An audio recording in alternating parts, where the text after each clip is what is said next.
What's up, everybody? Welcome to This Week in Wrestling. We are going to be talking about WWE, AEW, Impact, NWA, and New Japan.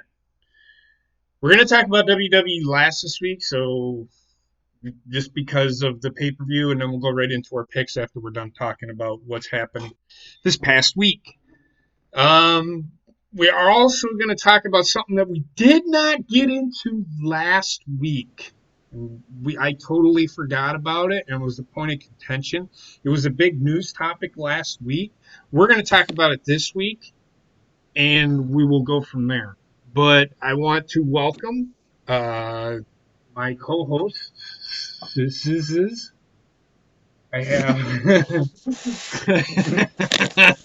I have. Are you sure we're live? Yes. Okay. Well. Why maybe it's on my end. Is it not live?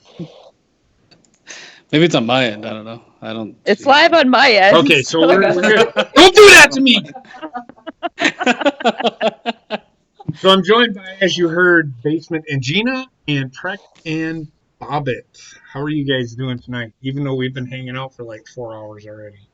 How's it going? I'm good. Great, man. I'm in erection. Oh my god. Oh my god. All right. So we're actually going to start off the show with. Actually, I know I said we were going to start off with it. We'll talk about NWA real quick. Nobody really watches that here, do you? Have you seen any of it? No. Okay, they had a pay-per-view last. Oh my god. They had a pay-per-view last night, but I have not seen the results for that. I know that Marty Scurll, I think, made the news with them again last night. He showed up last night over there, so that's all I know about that. I know that Nick Aldis had a match. I can't remember who it was with, but Nick Aldis had a match. Don't know who it was with or who won. I'm just trying to think of stuff because I haven't seen the results for anything. Yeah, I haven't. I didn't get to watch the pay-per-view, and I haven't really been keeping up with NWA. So I have been watching it, but then I got sidetracked from it. But I'm gonna get back into it.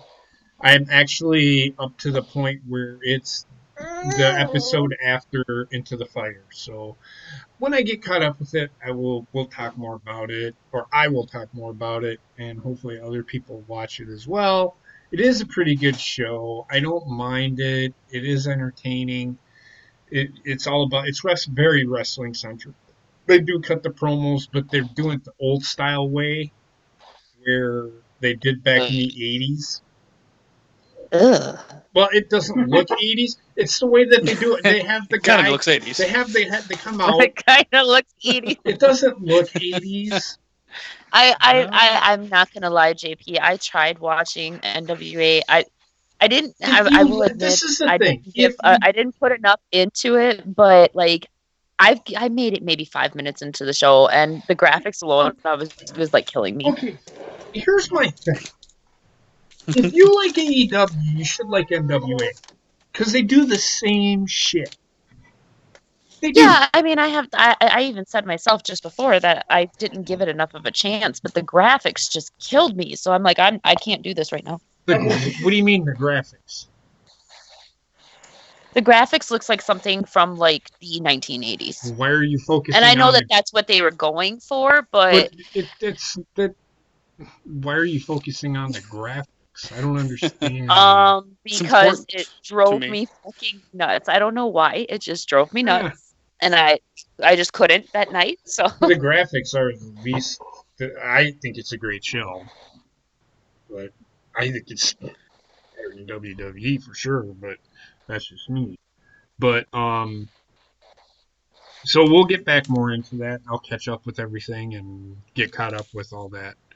Um, so we'll talk about, and I'm actually going to turn it over to Heather for Impact news because Ronnie is not here tonight. And we'll talk a little bit about Impact. So go ahead, Heather.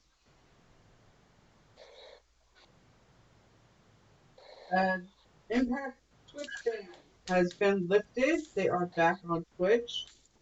And I knew I was hoping that they Another. would have been banned from Twitch forever, but It's another place I'm not gonna watch them. yeah, Right? true. Tessa Blanchard was pulled from a few indie events because of the controversy that has surrounded her in the past few weeks. Okay, I want to talk about that. Stop there. So, okay, you put the title on Tessa Blanchard, and then you pull her from events. Why in the fuck did they put the title on her if they were going to pull her from shit? Makes no fucking doesn't because make they were sense. proving a point, JP. It don't. It was an agenda proven point. Then why put the title on? It makes no sense. I mean, yeah, I'm with you 100% on that one. It was a quick way to get a quick pop with like a female driven agenda. That's all it was. That's the reason why she got the title. And She should have never gotten the I title. I'm sorry. I'm a female. I'm all for, women's rights, blah, blah, blah. I'm all for it. But fuck off if a woman wins a man's title. Like, fuck right off, man. Yeah, Just my opinion. yeah, it's stupid. It's just not believable, and it's not sustainable. Like, to me, it seems like a cheap pop from a cheap pop company. It's not a good look for Impact. If they want to be taken seriously, don't do this fucking shit.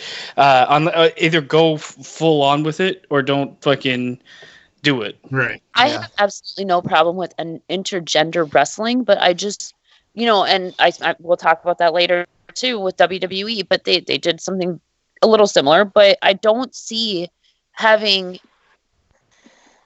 titles that are both shared genders. I mean, I know that that's going to sound wrong, and anybody that knows me knows that I am 100% LGBT, whatever. I support all of it. But when you have two titles, like let's say you have a man's title or a men's title, and a woman holds that men's title. Mm-hmm. Well, then all of a sudden, what's to prevent a man from holding the women's title? And then if that's the case, then why do you have a man and a woman's title? Why don't you just have two titles? And then what's the fucking point of having two fucking titles that are the same goddamn thing in a company? If you want to do intergender, make a title for it, or do it as like a tag title that people can go after. Make a division for it. Like, there's a division for so many other things. There's light heavyweight, there's 205, where you have to fit a specific classification to actually compete in it. It shouldn't be your main title. Have the women's main title, have the men's main title, and that's it. Agreed. I just don't understand blurring the lines like that, because like I said, then you get two titles that are basically the same thing in the end, and then what's the point of having both titles? Agreed. My whole thing is, and I get why they put the title on her. I get it.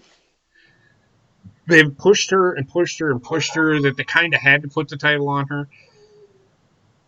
But then you pull her from events. You're kind of justifying what people were saying online, that she is a racist, that she is this, that she is that. If you felt strongly that she was not this person, why are you canceling her from events? If you're that have that much of a problem with it, they should have fucking thrown a curveball and said, we're not putting the title on you this weekend or at this time because of the controversy surrounding you. Why put the title on? Here's my question. I'm sorry, Chuck, go ahead. It feels like that. I think Bruce Pritchard said this when he was working with Vince Russo. He said Russo did not plan long term. He planned from week to week to week, and he never had a future idea where to go. It feels like that up there because you're gonna put the, like you said, JP, you're gonna put the title on there and then you're gonna pull her from numerous indie events. Then what the fuck was the point of it? Exactly. Well, That's- like, that's here's my awkward. question: was she actually pulled from these indie Yeah, events, it wasn't- or it was- it- or did they not want her? No, they said it was what Ronnie had put on her notes was that she was pulled from. It didn't say whether or not they said no, we don't want her here, and if that's the case, again, why did they put the title on? It still comes back to why would you put the title? I don't. Like I said, I'm all for intergender wrestling and all that, but I have never been a fan of Tessa Blanchard. There was something about that woman that just rubbed me the wrong way. She always seemed like a really snooty bitch, especially after what I heard that she did at WWE backstage. So I don't understand when you have a woman that already has controversy like that on her head, why you would want to put your main title on her. Agreed. You know, I mean, especially when they have so many other women on the roster that would have been able to be in that match. You know, they have Taya Valkyrie and they have Jordan Grace, you know, and how many other women, you know? Yeah. It just feels like at this point that Impact's going for the shock thing every They're single going week. for the shock factor, and they're trying to be Attitude Era. They're grasping at straws. This has been like their MO for a long time because they've always had to go for the shock factor because they're incapable of doing something watchable week in, week out. Right, and then when they hit on something, they run that into the ground until everybody's like, fuck this. Well, WWE does that too. But what kind of lifespan does a woman's led, like, what kind of lifespan does a woman holding the main championship really have? Because after you get through a couple of the women and the ones that Gina mentioned, none of the other ones, like, first of all, they're not believable anyway, but some of the other ones are completely unbelievable because then you're going to have, you know, the 110-pound woman going up against a 225-pound man. And I mean, it's just, its shelf life is tiny. Here's my question with all of this. Where's everybody's outrage about freaking Sami Callihan hitting Tessa Blanchard or Tessa Blanchard hitting Sami Callihan? Last year, if you remember, when Nia got into the men's rumble, they were losing their fucking shit because Randy Orton fucking hit Nia Jax. God forbid she put herself in a fucking men's rumble. What do you think's going to happen? But yet, nobody's throwing a fucking red flag like that at Impact. Okay. When you're talking about that, you're talking about two totally different things. You're talking about the WWE fans losing shit. That's true. That's true. And you know that the really sad part about all of this is Impact does certain things that I really do. I like certain things that they do. They have fun. First and foremost, you know, so it's just a fun atmosphere. But once you get to this level of stuff, that's when I'm disconnecting. Because this is just completely unbelievable. It's unwarranted. There's really no need for it, in my opinion. And I'm gonna say this now. Those are the same WWE fans that thought it was great that Nia Jax entered the men's rumble and beat the shit out of men. But as soon as Randy Orton fucking RKO'd her, people were like, that's just wrong. Well, then why in the fuck is she in the fucking ring with them in the first place? If you WWE fucking dropped the ball by having, this is why WWE does not do intergender matches, because their fan base is they get so offended because they're not real fucking wrestling fans. That's the problem. And that's the really shitty part about it, because I think that having Nia go into the freaking Rumble last year was their way of testing the waters for intergender wrestling in WWE, and it failed miserably because of those fans. And I forgot what I was gonna say. Go ahead, Trek. Well, then they had to do it. I think it was the next night when they had her slap Dean Ambrose, and you couldn't do it there. But it's like, yeah, they pretty much just let it go to shit. So it's like, well, all plans are off because people threw a fit, and like I think somebody said that the plan was for him to dirty deed turn. Like, oh my god, we can't do that. That's like, then why even do it in the fucking first place? That's my problem, I guess, with like WWE fans. First and foremost, should be fans of wrestling, and they're not. They're fans of WWE, and I have no problem with that. Like, if you like WWE, cool, but you gotta treat like if you're gonna treat women a certain way, like what you did with fucking Nia with Randy, then you should be calling outrage with Sami Callihan hitting Tessa Blanchard or Tessa Blanchard hitting Sami Callihan. You know, it's wrestling is wrestling. Mhm. It doesn't matter what promotion it's in, and I don't see why it's okay for one promotion to do something and not another. Well, again, 2 different fan bases. The And thing, also, Go ahead, Basement. also, Impact is not a publicly traded company too. That don't fucking matter. That's they don't have an the spotlight excuse. on them as much for like Yeah. when they do something questionable, it to be blasted all over every website and everything like that. That isn't just wrestling centric. But what I was gonna say, I mean, you have like Tessa Blanchard have the title, and one of the huge negatives I looked at was like, okay, so what you essentially have to do then is you then end up doing what WWE did with Roman Reigns, and you sacrifice a division for a singular push. Mhm. Because anybody she beats is going to be buried. Unfortunately, she goes ahead and beats a 300-pounder, 250-pound guy, and if he lost to her, who's he going to really beat? You know what I mean? Like you get it's that much worse when the champion's not believable to then run through a division of people because they're dead at that point Correct. in time. Yep. Is there anything else? I'm sorry. And last on the list is Rich Swann had surgery on his ankle. I heard that. He's Actually, in the X division. I think he's the X division champion or was. So I actually really like Rich Swann. Like, it sucks that what happened with WWE with him, but I'm glad he's over in Impact. I was never a huge fan of him. I mean, Oh, I Yeah, love him. he's definitely a showman and like definitely a premier athlete. But I don't know. They had all this controversy with him. I don't really care about that shit. But I don't know. I look at him and I definitely see a ceiling, and that's why like when 205 was being built and it pigeonholed a lot of talent, I never felt like he was being pigeonholed in 205 because I don't think he would have really done much on the main roster anyway. Is yeah, that why? I agree with that. I mean, Go ahead, Gina. he's definitely. I'm sorry, I was just gonna say like he's definitely cruiserweight, and he's kind of pigeonholed right there. Maybe he'll do something different in Impact. I guess I don't know. Is that why they did the whole thing with Michael Elgin beating the shit out of him? Could be. and Michael Elgin is hurt. I know he's Constantly. still an Impact. For That guy forever. lives hurt. He's still in Impact. I don't know if he wrestled, but he's still He in. wrestled recently. Okay, so I thought he was hurt. But anyway, I heard somewhere that Well, hasn't he had like a torn bicep forever? The guy is always hurt. he is always like, hurt. He It's literally because wrestles he's hurt. a weightlifter, and weightlifters that's- are always hurt.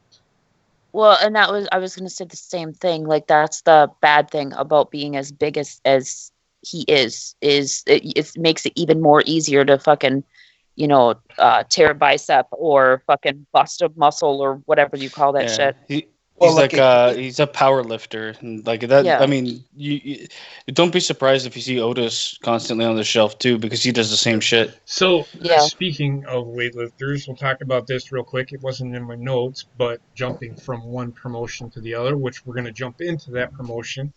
You'll know what I'm talking about in just a second. Speaking of weightlifters, hint, hint, Brian Cage. Yeah.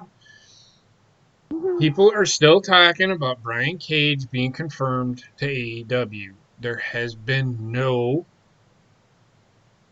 definite Confirmation. confirmation. I was going to be like, spit it out, Jamie. Well, I'm trying to find the words because I don't want to say it and then be wrong. Yeah, I get it. And There's been a lot of speculation about it, and I think some of the like credence to the speculation is because it does make sense. Not only for the fact that it's believable that he could go there, but I didn't watch this, and Ronnie kind of clued us in on it. But the match that he had with RVD was like a clusterfuck and ended really weird, and that's kind of I think what stoked the idea of him not being there anymore. I'd be happy with him going to AEW or any other promotion because Impact for me, I hate. There's people that I like watching, and if they're on Impact, I won't but see. them. here's why, and I can tell you right now. Here's why people are saying that he's going to AEW. He showed up on a podcast called All Elite Podcast, and he said, "I am all elite," and they took it from that and said, "Oh my God, he just signed with All Elite Wrestling. No, he was doing a promo for their fucking podcast. It's probably that, as well as the ending of the match, as well as the fact that I believe Yeah, he's it's not just- under contract anymore or And No, whatever. he's that's right. not. So, but he may show up at the Royal Rumble tomorrow. We don't know. Yeah. It is possible. There is no. He hasn't said a word. In fact, his Twitter still says he's with Impact. I'm excited to see where he goes, as long as it's not Impact. Is all I can say. Yes, I mean he does need to Yeah. get out of there. It was their former world champion, but then they had him lose to Tessa Blanchard, which made absolutely no fucking sense. Even though there was what 4 other guys in that fucking match or whatever, 3 other guys. Still. But if I was him, I wouldn't even be thinking about going back to Impact, because you're going back to Impact as a main eventer or a top guy, and the champion right now is Tessa Blanchard. Mm-hmm. Well, and not only that, but I think that I think he's hit the ceiling in Impact. He's done as much as he can do. He has. there. He's he's world champion. Well, and that's what I mean. Like, he's done everything that he could do in that company. And my opinion, it's time for him to move on to somewhere else, whether that's AEW, WWE, New Japan, wherever. But he was Wherever he the goes, thing man, about him being world champion. He was not the face of the company. That was Right. the thing, and that was the only thing that he wasn't. I think. And I don't look at him as being the No. face of any No, company me just neither. because I But don't think he that's- has the in-ring or mic skills to be that. He's going to be a top card guy regardless of where he goes. But the face of the company, you have to be that special talent Yes. most of the time. Agreed. I don't see Tessa Blanchard being the face of any company either. Just the shock factor will get her where she is. But if she becomes the face of the company, that company's in trouble. Mhm. Which right now they are saying that she is. That's essentially how they're booking Well, it. we'll see how that works out. So I disagree with it because I wonder how that's going to influence people signing. Like, if there's a name that comes out and it's like a top talent guy, would you want to go there and know that the division's kind of a mess? The whole thing is a mess. I'll tell you. You're gonna go there and then you're not gonna be like you're Well- the zenith of what you could do is face Tessa Blanchard for the championship. And not I only don't that, like but that. then you add on to the other problems that Impact has, where like they've had talent saying that they're not getting paid, and They have a they're bad track not being, record. they're not being taken care of medically. All this stuff. This is just one more tally It's in it's a the net wrong negative. category. Yes. It's a net negative for anybody in my mind to stick with Impact at this point in time. But whatever. Yep. is what it is. I know Jordan Grace took the title off of Taya Valkyrie. I don't know what that means. I know that her contract was up. Yeah, I could But- definitely see Taya maybe going over to WWE. But that's not a confirmation. Again, No I know, confirmations, but I mean, I could see it. that Jordan Grace is the Impact Women's World Champion. She's the Knockouts Champion. Excuse me. I don't want to fucking discredit what they call their title. But the person that I can see it now. They're going to have a feud between Jordan Grace and Tessa Blanchard at one of their top pay-per-views, just because it's women versus women for the world title. Then you think that that's going to lead to them unifying their title? It better not. No. If they unify the title, they're dead in the water. If they unify the title, they might as well just consider themselves dead. Well, they kill half the fucking women's roster because they're not They'll gonna have be the able to. roster in general, because Yes. like half the roster. you have the women that can't fight big guys like that are going to be put on the shelf, and then you have the guys that are going to basically be put off to the shelf because they're not women. Right. And you have the guys who won't fight. I can't remember which one it was, but the guy who refused to fight a Killer woman, Cross. and he said, I think it's Killer Cross. No, Killer Cross refused to fight because he didn't Oh, want to wait okay. because they didn't I don't have remember. the I think it doctor. was still Killer Cross that said he will not fight a woman. I guess. I don't know. Well, I think Killer Cross has fought a woman before, I think. Okay. Don't quote me on that. But yeah, his main issue was the fact that they wanted him to blade when there was not medical Okay. personnel actual on doctor. site. Okay. Yeah. All right. No, that's fine. I could be wrong, but whatever. It's fine. Let's talk about AEW. They had their So much fun. okay, whatever. So just hear me out. Because we're gonna compare here. And I hate doing that, but hey, we're gonna do it. AEW changed their tag team titles this weekend, and I understand why they did it, but there are people out there saying because WWE did the same, kind of the same fucking thing on Monday. They put the titles on Rollins and Buddy Murphy, which we'll talk about, but then they put the titles on Omega and Hangman Page. Page. Only two and this they're killing their tag team division. It is Not probably the really. best tag team division in wrestling today. I will say that, besides NXT. I don't think that they're killing. Hold on, the Gina. tag team Hold on, division hold on, hold because- on, hold on. I'm comparing here. I'm not. No. I was just gonna make a point, but go ahead. What I'm saying is, they are. What's the word I'm looking for? They're sacrificing their tag team titles right now to further a story between Hangman Page and the Elite. If WWE has sacrificed their tag team division to tell a story between two people, and they get shit on. But this, and again, I don't want to do this, but I am. Because people have said that what happened Wednesday makes more sense than if WWE was to do it. That's where I have a problem. Again, we come back to this. This is where I have a problem with everybody saying that this was a great idea. It's not a great idea for either company to do this. Period. Also, yes, I understand that Buddy Murphy and Seth Rollins tagged together for the first time. But Kenny Omega and Hangman Page have only been tagging together for what, 3 weeks now? No, it's been over a month. Okay, but still. Is it that much of a difference? Okay. Is it that much of a difference? Can I point out what I was gonna say now? Well, I'm asking. I'm asked to answer my question first, and then we'll. Is it that much of a difference? The answer to that is no. Okay. However, let me say this. Hangman Page and Omega is not being used just to further the storyline with the Elite. First of all, if you paid attention to like what was happening on Wednesday night, I think it's ultimately leading up. They're going to lose the titles to the Young Bucks first, and that's going to set off the match between Kenny and But Page. That's where I think it's leading. Isn't that ultimately But, the tag team titles are advancing the storyline between two people?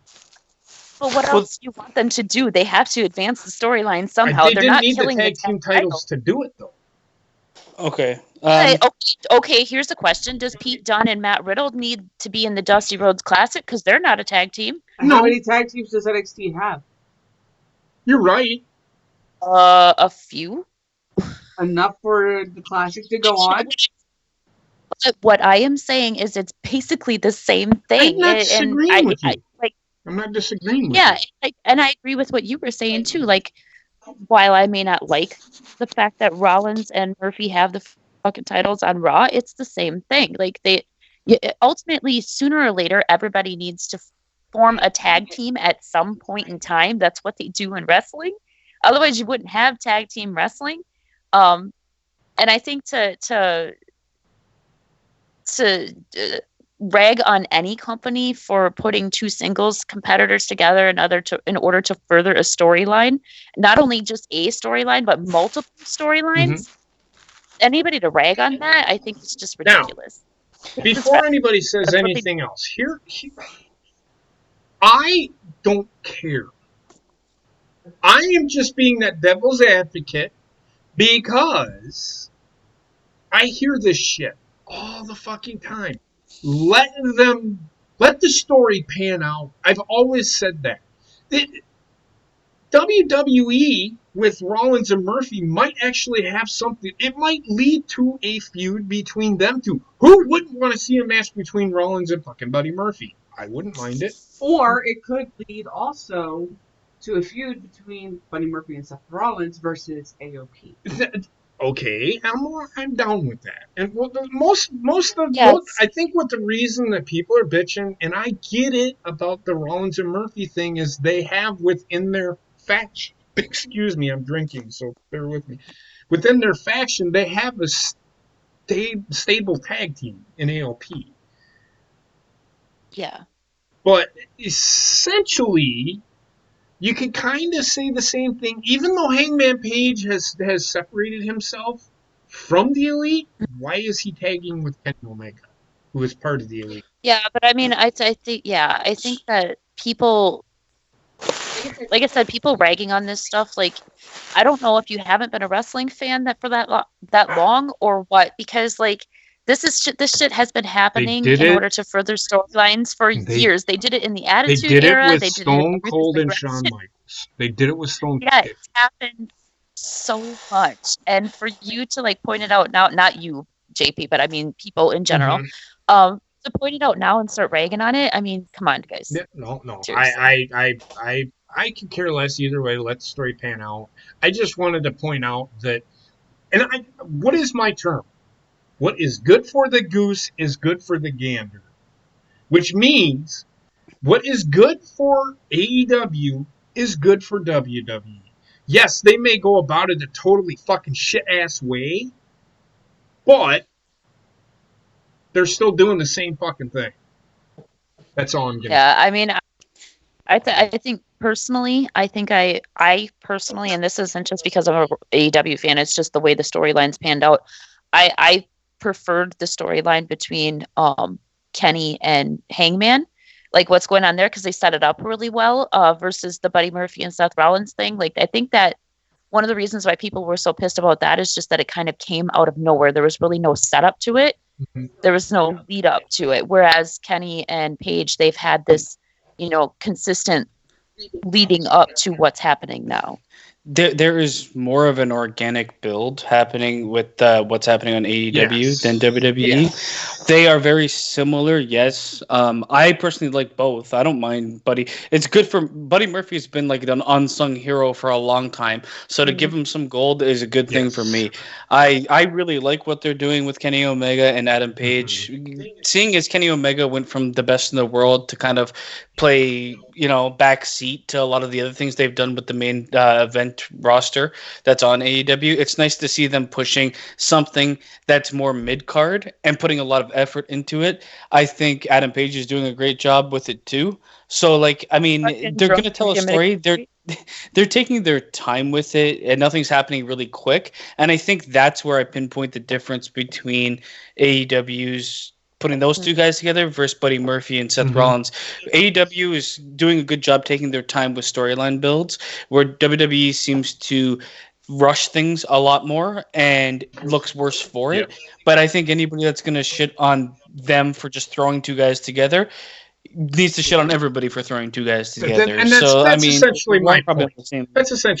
We're all probably on the same page. But yeah, I would that was exactly what I was saying too, but I just took it the other way, where it's like, this shit's been happening forever. Yes, like, it has. And I don't think it's a knock on a roster. I don't think it's a knock on a roster's tag team division when two single wrestlers get thrown together. Like, remember Cesaro and Sheamus got thrown together after their feud, and that turned out to be pretty good as time went on. I think it's just, you have to find a place for everybody. And right now, the place for those two guys is the tag team division. And if the story so happens to go with the Young Bucks taking the championship off them, leading to their implosion, that's also good, because then what you've done is basically segued the tag team titles. Well, SCU wasn't really doing anything with them anyway. And they have nothing really planned for the tag team titles. So I'm okay with them going to something that will elevate them and essentially put them back on a legitimate tag team. And not only that, but it also creates at least two different storylines. It does. Yeah, and I mean that's the one thing they've done pretty good on AEW is they've furthered multiple storylines with not just matches, but certain storylines that are taking place have kind of broken off to create smaller storylines that will fill an episode or two of Dynamite. Anybody else got anything they'd like to add on that Um, particular with- story?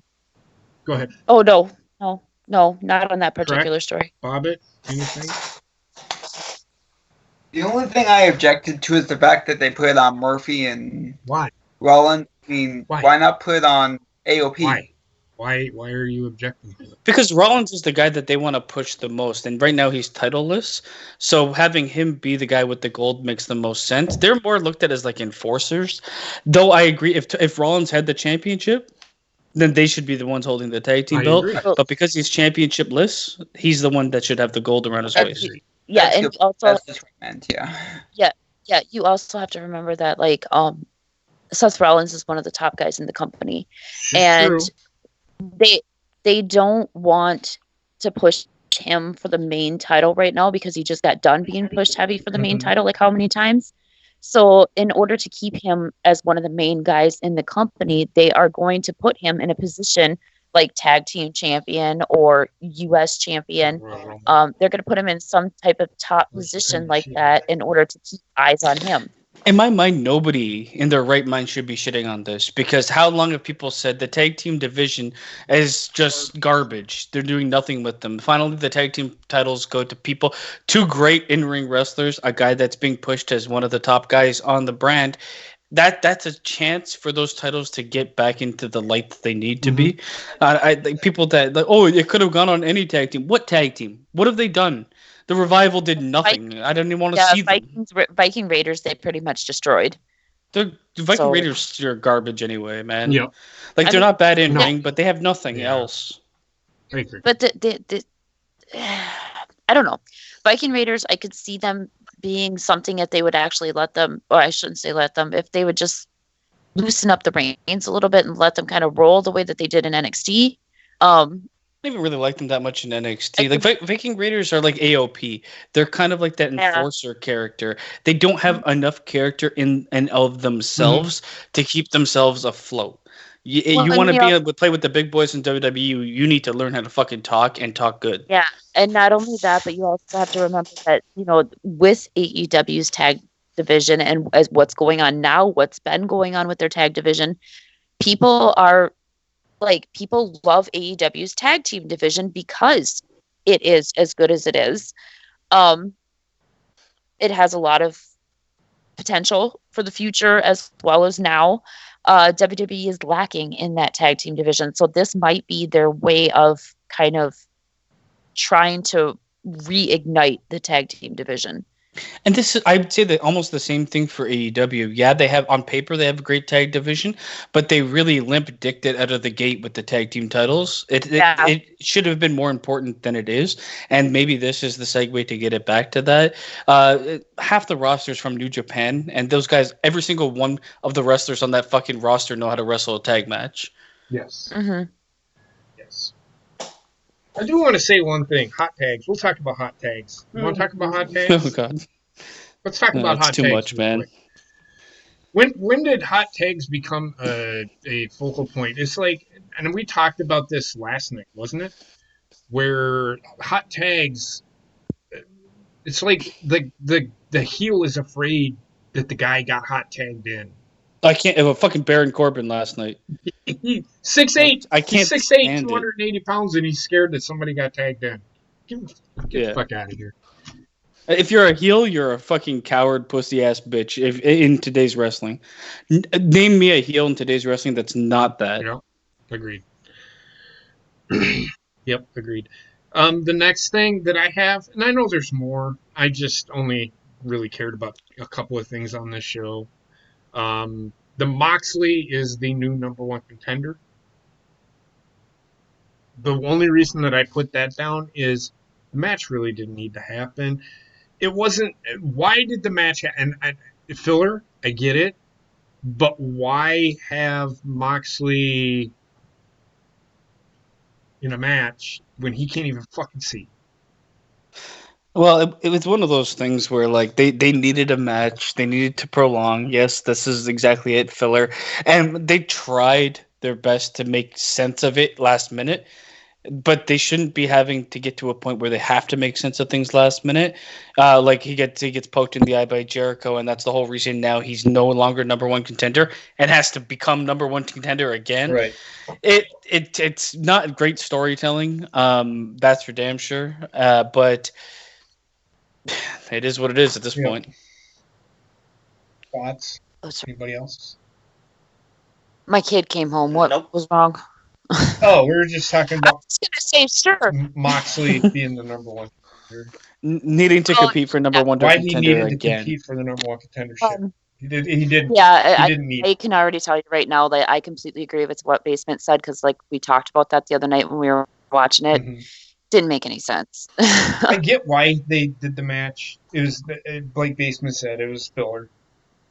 But why? Oh. Why? I think that Wha- they just wanted something fun for the cruise, you know, I kind of like a fun understand match. that. But Get that? But why did she put Moxley in a match with? I don't fucking know.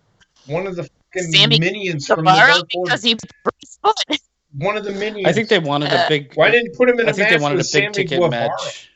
Oh, that's right, because he fucking tied his shoe too tight. Anyway, so I think they wanted a big ticket match for the boat to help sell the boat tickets and to help Yeah. ensure the people there were also getting what they want out of wrestling as well as getting what they wanted of a vacation on the cruise.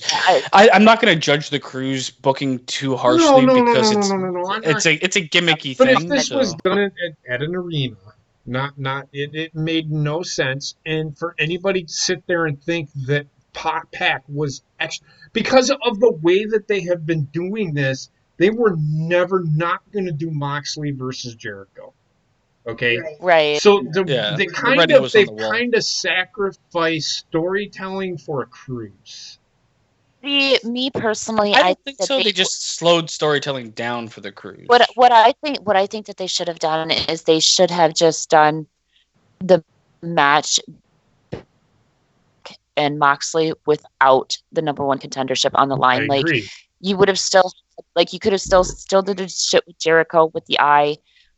You still would have had the match on the boat. And all you still would have had everything except you wouldn't have had people scratching their head going, wait a second, why?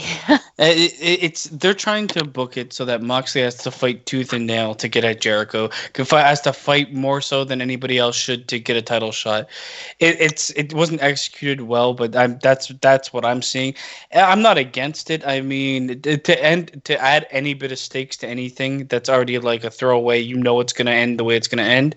I'm okay with it. Whatever it is, like it to me. You can shit on it, but it's something that happens in wrestling all the fucking time. Matches that don't make sense. Yeah.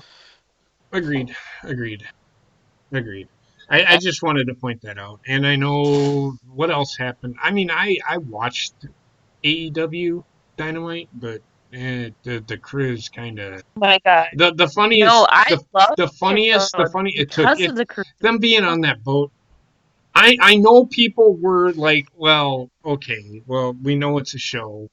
But when they started censoring shit, it just kind of took me out of it. It took me out of it. And I'm going to say this. I had to mute it because it got fucking annoying. Well, I guess I didn't really notice all that much because like I said, Basement and I watched it together, so I didn't notice all that much. But even what I did notice, it didn't bother me that much because I was just having so much fun watching this show. It was a really fun show on Wednesday night. Okay, so I'll give you an example. Whenever JR and Tony Schiavone and fucking Excalibur, why they even still fucking have, I cannot stand that guy. Why they even still have, whenever they would speak, when they would censor, everything got censored. Not just the crowd, they got censored too. So they were saying something and you couldn't fucking hear what they were saying because the crowd would not stop their stupid chants. Now, this might be because they were on the cruise and the setup is not normal like people would have. I've seen it But in arenas. they need to have the audio recorded separately so that they can lower the audio Mhm. if need be, like lowering the crowd but keeping the commentators keeping their volume and keeping the in-ring action volume Mhm. is something that we've seen time and time again in WWE. They did it to stop chants that are like pushing the wrong person more so than being vulgar, right? Right. But I mean, they need to have like the audio recorded on two separate streams just so they can do that and manipulate it. It, like I said, in this case, it might have been the fact that it's like they had like a skeletal crew because they're on a fucking boat. They need as many people there just to make the show work because the rest of the fucking boat is going to be filled with paying customers, right? So I don't know. Like, I mean, to me, it didn't matter that much. I will say I loved the venue, but I'm a person that loves different venues anyway. Yeah. When something's different, I'll love it regardless, as long as it's not like really shit. Like I also love wrestling outside, and that was one of the things. I loved the crowd. Like that when Chris Jericho came out and the crowd was singing his song, it puts me into the wrestling spirit. Well, when I do hear that crowds in like every that. arena, though. Yeah, you could but tell I don't know. Like, you there- could just tell they were having a good time. You could tell everybody there was having fun because it's a vacation for every single person, right? Yeah. If I go to a show here, I go to the stadium, 2 hours, I leave and go back to my regular life. There, I'm on a 5 to 7 day vacation, and this is just one of the things. Otherwise, you're partying, you're fucking out in the sun, nobody's working. It's just you got that vibe. Everyone was. Look. It was a good time. I love outside. I love outside wrestling too. Like the old WCW, well, it was NWA when Dusty Rhodes and Ric Flair had a match in a stadium when they were actually in County Stadium. They actually had matches in County Stadium. I don't mind. I like that. But the only thing that I didn't like, and again, it hindered because it was so enclosed, you could hear everything that the crowd is saying. When you're in an arena, it's kind of muffled anyway, so you can't really hear it. But they were so, because they probably only had what, I know they didn't have, but maybe they had probably about 1,500, 2,000 people. 1,500, 2,000 people there. You're in such an enclosed arena, you can hear everything. You could probably hear. It's kind of like NXT when it was on the network. Like that's what I love. That arena, you can hear a lot of. But again, the crowd for me and that kind of crowd adds. If you want to listen to commentary, because they are, like Basement said, they need to put them on separate audio. They aren't. So whenever the censor happens, they get censored, and you could not. And it was actually, they were saying something important, but what the fuck were they saying because they were being censored? That was the problem. The crowd. That was one of the things, but I wasn't listening to the commentary much anyway. Too. No, not much anyway. But I mean, the crowd. I gotta differ because, like, when the crowd is into it and they're excited and they're fucking happy to be there, that's when I love it. But the problem, well, I grew up watching ECW crowds, and those crowds were so fucking rowdy and crazy.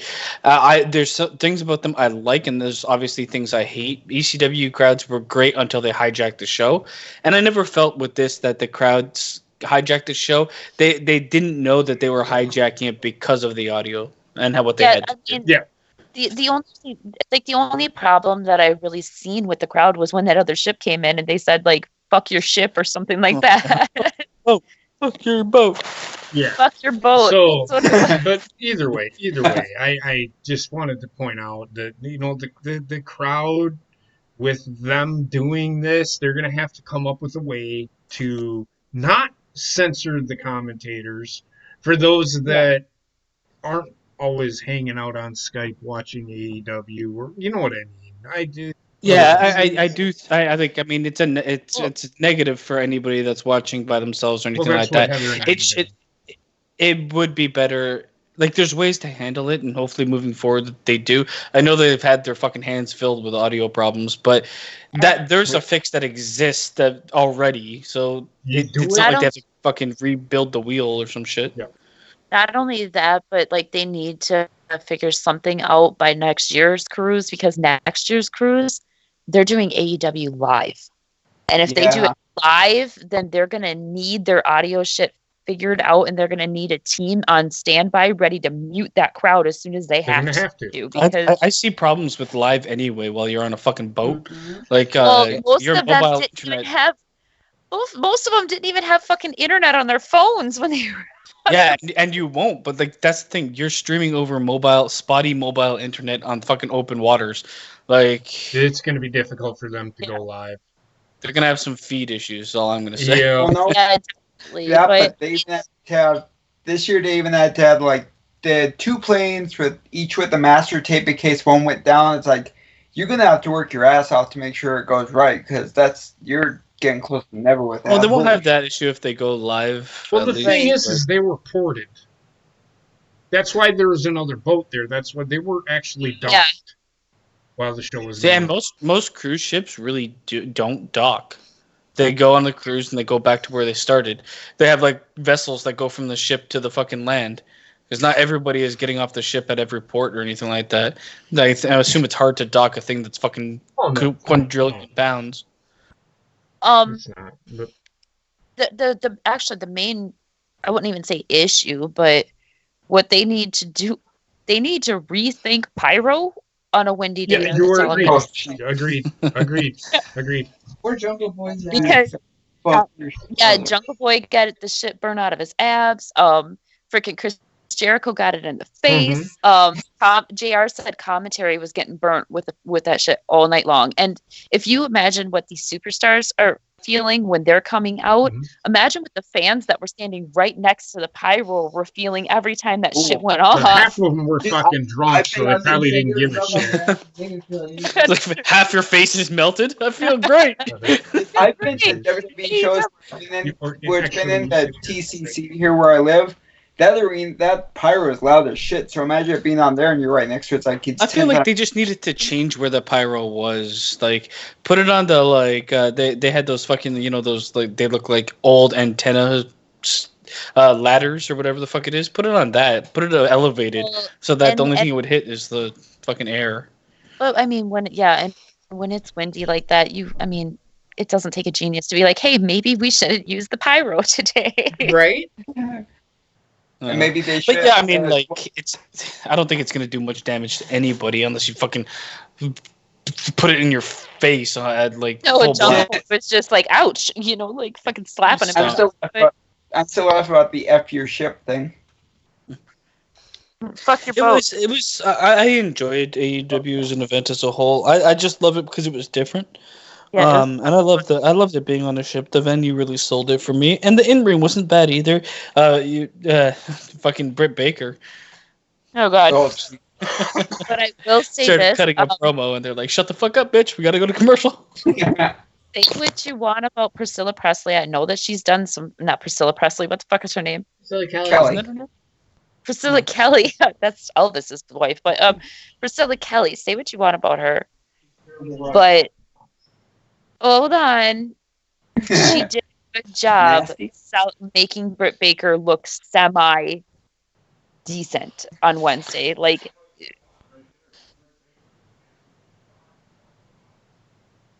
yeah, that Neil. does help me a lot because that means that Priscilla Kelly did a damn good job making her look better because she didn't look as bad as she normally does. No, I think that means that I'd say Priscilla Priscilla Kelly is about as good as Shotzi Blackheart in my mind. I watched both those matches, and I'd say Shotzi Blackheart has probably more potential because she's more agile. But at the same time, I mean, I didn't see much of a difference between those two. All I'd say is she's a better wrestler than Britt Baker, and if they're looking for women's talent, don't just leave her out to dry. I But think that they are- I know that she's done some really fucking gross things, but I think that Yeah. she would be a good sign. What did JR say about Britt Baker during a promo? It was a Shivani or was it JR? It was Tony. It was Tony Schiavone. The fuck? I did want to talk about that real quick because I know Gina and I not really argued, but I had to point out that was 25 years ago. Well, yeah, I get and what they're trying to didn't know do that. with her. I get what they're trying to do with her, but bring something up better than 25 years ago, working at a barista. Yeah, I had to laugh when it fucking panned away and what the fuck? So that was a pretty They good. like regular scenes. So for people that say that was shocking, fucking Tony Schiavone talks about it all the fucking time on Yeah. his shows. Like he jokes about it. Like he don't fucking. Didn't he say And something like, JR, one of my Good. favorite parts about that, not just with Tony Schiavone's reaction, but when JR's like, all right, we've had about enough Yep. of this. We're going to commercial. that's what it was. That Yep. was funny as I shit. agree. That was pretty funny. That was one of those oh thank God moments because she just cannot talk. Oh, she is bad. She is just really bad. I'm sorry. She can't talk, and for someone that can't talk, she wouldn't shut the fuck up. No shit. She just kept going. It's like I don't think that you need to talk anymore. How long can you say the same thing over and over and over? So again? have they said when this next? I know Gina, you wanted to talk about the cruise. When is the next cruise? Have they not said a date? Next year it is February 1st through the 5th. So during Super Bowl weekend. Mm-hmm. Yeah, I don't care. Over Basement's birthday. I am not. Yeah. I'm ready for football. I'm not worried about fucking wrestling. Fuck that. I'm good. So. On a show that we're talking about wrestling. Hey, Well, I'm guys. just saying, it's Super Bowl weekend, man. You can't take me away from football. I've been watching football longer than I've been watching wrestling. Yeah, but I'm pretty sure on that cruise, I'm pretty sure that they're going to have the game tuned up on one of the sports bars. There's fucking 12 sports bars on that ship. That'd be pretty fucking cool, man. Being on this. The one thing that I Shit, will I talk about watch that I games like really, really, really, really hated about the show was the Joey Janela thing. The match was okay. I did not mind the match. But where in the fuck are they going with this fucking Have you been storyline? paying? Yes, I have. Not on fucking YouTube. But I have been watching the show. I watch the show every week. I just don't. Yeah. Are they them two actually gonna have a fucking match, or are we gonna have this fucking Orange Cassidy bullshit? So Go ahead. they've had the lead up on Twitter, like they're basically in like a Twitter war. I don't follow either of them, so I don't care. Okay, well then that's probably why you're a little lost. But I'm not lost. Or why you don't. I don't follow it, but I'm not lost. I'm not lost. But then, yeah, it's been leading up to it. Like they're going back and forth on the show a little bit, and then they kind of escalated on Twitter a little bit more, and then the next week they do it on the show. So ultimately, it is going to lead to a match between Kip Sabian and Joey Janela, but it's long-term storytelling, or I'm going to say short long-term storytelling, because I don't think it's going to be a long time from now. The match is going to happen. And I get it, but they're investing all of this time into that storyline, and they're going to do a short blow-off. Well, I'm not saying that it's going to be a short blow-off. Like, eventually, I don't know when the match is going to be, but it will lead up to a match with those two. Everything they're doing right now in AEW, for the most part, is very, like, all the builds are pretty damn slow. And I'm okay with that because I prefer that over them getting into it and then having a match. Otherwise, what they're doing is getting into it, having a match, and every week you see that match. That's what happens on Raw and SmackDown, and that's the alternative. And I'd rather not. If you remember, they did that right away when AEW started. It was always short-term storytelling, and fans were bitching about it. And then they kind of started readjusting things a little bit, and now it's more long-term storytelling. So we're kind of getting what we asked for. The one thing I don't get with this, the only thing I don't get with this storytelling is Joey Janela comes off as saying, "Yeah, I'm done with this girl. I'm done with this." And though, so like, why are you being distracted if you don't care about them at all? Like, because if Kip Sabian has attacked him before. But what happened is he came out and he made out with his old ex-girlfriend. But it's like, if you publicly say, "I'm done with you," you did all this, whatever. That like, unless they're gonna go with he's not done with her and shit like that. But that hasn't been proven yet. I think it's more of a "what the fuck are you doing out here? Why are you here?" type of a thing. Right. Yeah, I could see like them being vindictive. Maybe she has like pent up feelings or some shit for the guy. All I know is I'm okay with them taking their time with shit because they have a smaller roster. If they don't take their times, they're gonna blow through everybody before they can do anything. Right. So yeah, and give me a second. So, all right. So, I just want to Go ahead. add that anybody that hasn't seen Marco Stunt singing with Chris Oh my Jericho, God. it's on Twitter. I still want to tell that motherfucker. Go check I it don't out. care if he Okay, can I'm sing or sorry, not. JP. I know you hate him. I know you I hate don't him. hate him. He But- just annoys the fuck out of me. I happen to Did like she- Marco Stunt, and the kid's actually a really good singer, and it's a cute video. I just want to punch it. They He's should have singing done. with- He's They singing should have with done a Chris Lost Jericho, at Sea with and him. he's pretty damn good. I'm not gonna lie. And Marco Stunt gets his own show next year at the cruise. Moving on. Yeah. Hey, I'm excited. You guys can fuck off. If he goes on the stage and flosses, I hope someone just fucking Gatling guns him I into hope a somebody. building. I hope somebody dime bag Daryl's his ass. Anyway, Oh, What do you shit. mean? what does that mean? He walks up and shoots him in the face. Walked up, shoots him in Oh the my god. We do not If condone he violence on this flosses, show. yes, I condone violence if he I flosses. do too. I just can't stand that fucking dance move, and We makes it Nicole Bone worse when shows it's a not condone person that looks violence like a kid. unless it's to Marco's son. Shut up, Trek. Oh my That's God. two. I don't mind That's men. two. Otherwise, God like damn it. I feel like his pairing. I feel like his pairing with Lucha Express is perfect. They have like guys of all sizes, and they work well as a tag team, and they're over as fuck. But don't floss near me, or I'll kill you. Bobbit, what did you think of AEW this week? I thought it was pretty good. I like the outdoors. I like the cruise set. I just like everything about it. And remind me to floss around basement next time. No, please don't. I will kill you. Kill you. Anything else on AEW that you would like to I discuss? like it. Kind of reminded me of the WCW spring break stuff that they used to do, which is cool. And moving It's on. different. That's why I liked it. Hina, anything else with AEW that you can remember? You're the AEW girl too. I am the AEW girl. No, like I said, I really enjoyed the show from start to finish. I had a really good time. I mean, I didn't hate the we're in show. there weren't very many. Like there wasn't any matches that I was like, oh, what the hell are they doing? You know, it was just a fun Yeah, time. I didn't hate the show. I'm gonna say that now. I did not hate the show. I didn't think it was as good as NXT though. But that we'll get into that. We talked about NWA Power. Gino, what about New Japan? Anything? I know New Beginning was last night. Yes. Well, first Yes, night new beginning. New beginning in the United States started last night. It is unfortunately not being aired live on New Japan World. Yes. However, It will this be. next week, I believe it is February 4th or the 9th. I can't remember which one, I'd have but to look. the new beginning, Here, the new let me beginning in I think it's Osaka. I think starts one of the new beginnings over in New Japan are going to be aired live on New Japan World will- coming up. I believe it's next week or the week I will after. be in bed. Yeah. So that'll start the. I think there's like three or four of those that air live.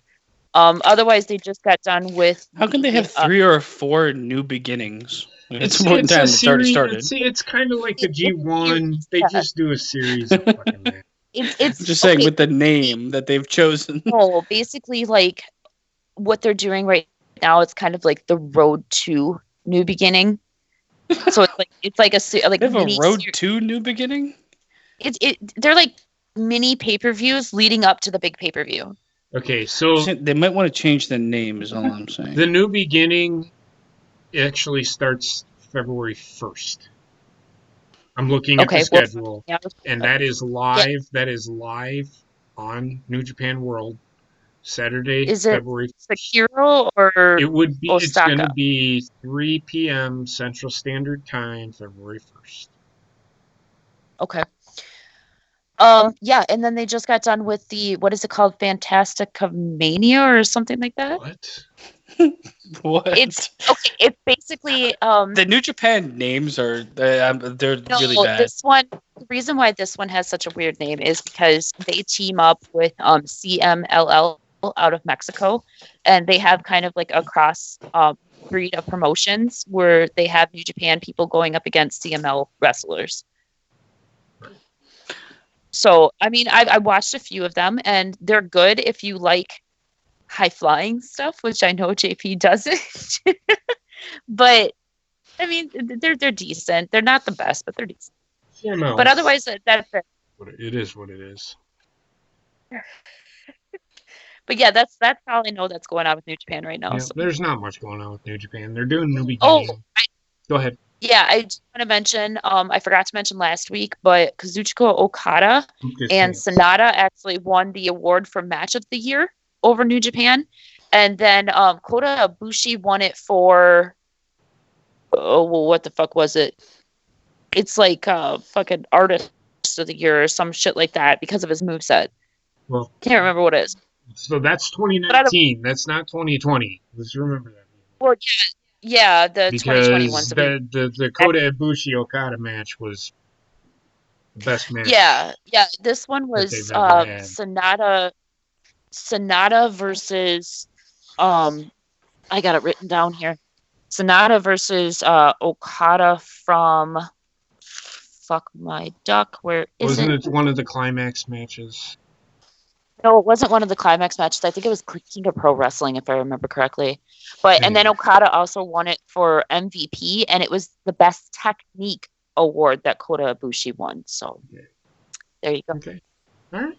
Well, there you go. There's your news for New Japan. Now we're going to talk about something that we did not get to talk about. We kind of talked about it last night. I think we're all pretty much on the same page with this. And I know people are like, what is it? Does everybody remember Chris Benoit? Well, he's got a son named David who wants to become a professional wrestler. And he did an interview with Chris Van Vliet. I have not listened to it. I think Gina listened to the whole thing. Gina has so much free time. It's fucking ridiculous. I really don't, but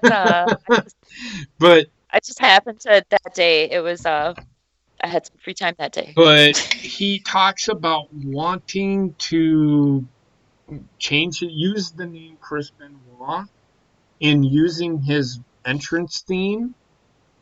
And Gina listened to the interview, so I'll let her talk the details. We'll talk where I will come in, where most of us will come in, will be whether or not Chris Benoit deserves to be in the Hall of Fame, because that's going to be part of the discussion.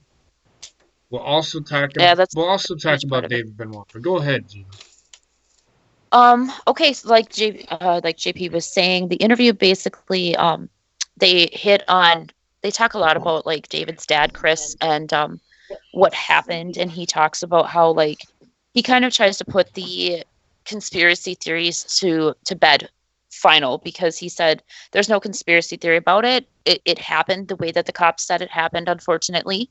But then he kind of goes into kind of explaining why he thinks that his dad should be in the Hall of Fame, and that he hopes to one day see his dad be inducted in the Hall of Fame, and he wants to be the one that inducts him into the Hall of Fame. I think that this would probably be a really good chance. If it would happen, it would be a really good chance to be able to talk about not only CTE, but like drug issues and stuff like that people that are in the entertainment business suffer with. You know, I think it could be a learning experience for people. But he goes on to talk about his dad. He talks about how he's been training to be a wrestler, the wrestlers that he admires the most. And then he gets into this spiel. Go ahead, Gina. Finish your thought. He gets into this spiel. Well, he gets into this spiel about Chris asked him what his ring name would be. And he says that he wants to wrestle as Chris Benoit Jr. And he wants to use his dad's ring music as a tribute to his dad. Apparently, he has already talked to the people that did his dad's music, and they're 100% for it. I'm not going to give away the whole interview because it's a really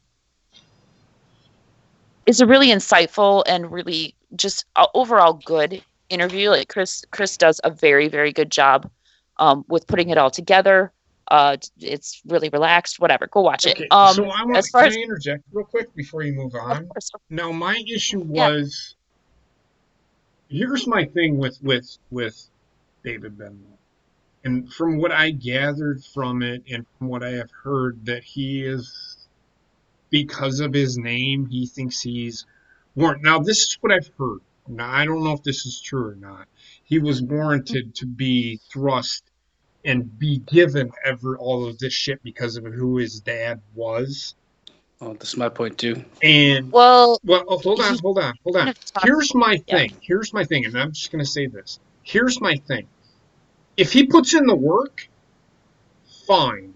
Just because of who he is or what his name is does not justify shit to me. Right. Yeah. Yeah, I mean, when it comes to David Benoit, and this goes for, I guess, anybody really, regardless of where your heritage is or like your father's name or anything like that, become undeniable as a wrestler, and you will be a wrestler. Mm-hmm. And I mean, don't see that from him because I haven't seen anything from him, and that's because I don't think I mean, this is speculation, but I don't think he's put that work in. I understand his trepidation of putting all that work in if you're only going to be denied because of it. But I mean, this is where I get hung up too. Like the wanting to be called Chris Benoit Jr., wanting to do like it seems like he wants to use the stardom his father had to get something. Mm-hmm. When he doesn't need to. Start at the bottom like everybody else and see what you can do. Fuck what they call you. Your name's probably going to change 18 times before you're done wrestling anyway. well, and the thing is, I can kind of see what you're saying, JP, because in the interview, he actually, Chris asks, what if he thinks or where he thinks that he would be if what happened with his dad never happened. Okay. And he flat out said, "Oh, I'd be wrestling in WWE." See, Like, that's where I have an issue. What Are you have sure? what have you Flat out proven said. to be wrestling Because- in WWE? Because Eddie Guerrero's daughter tried out for WWE. Didn't Yeah. make it. Yeah, he said I'd be in WWE, with Natty and all of those other second and third generation superstars. That I did have a little bit of an issue with because I was kind of like, well, I'm how do you not know? I'm not a fan of Natty, but she's put in the work.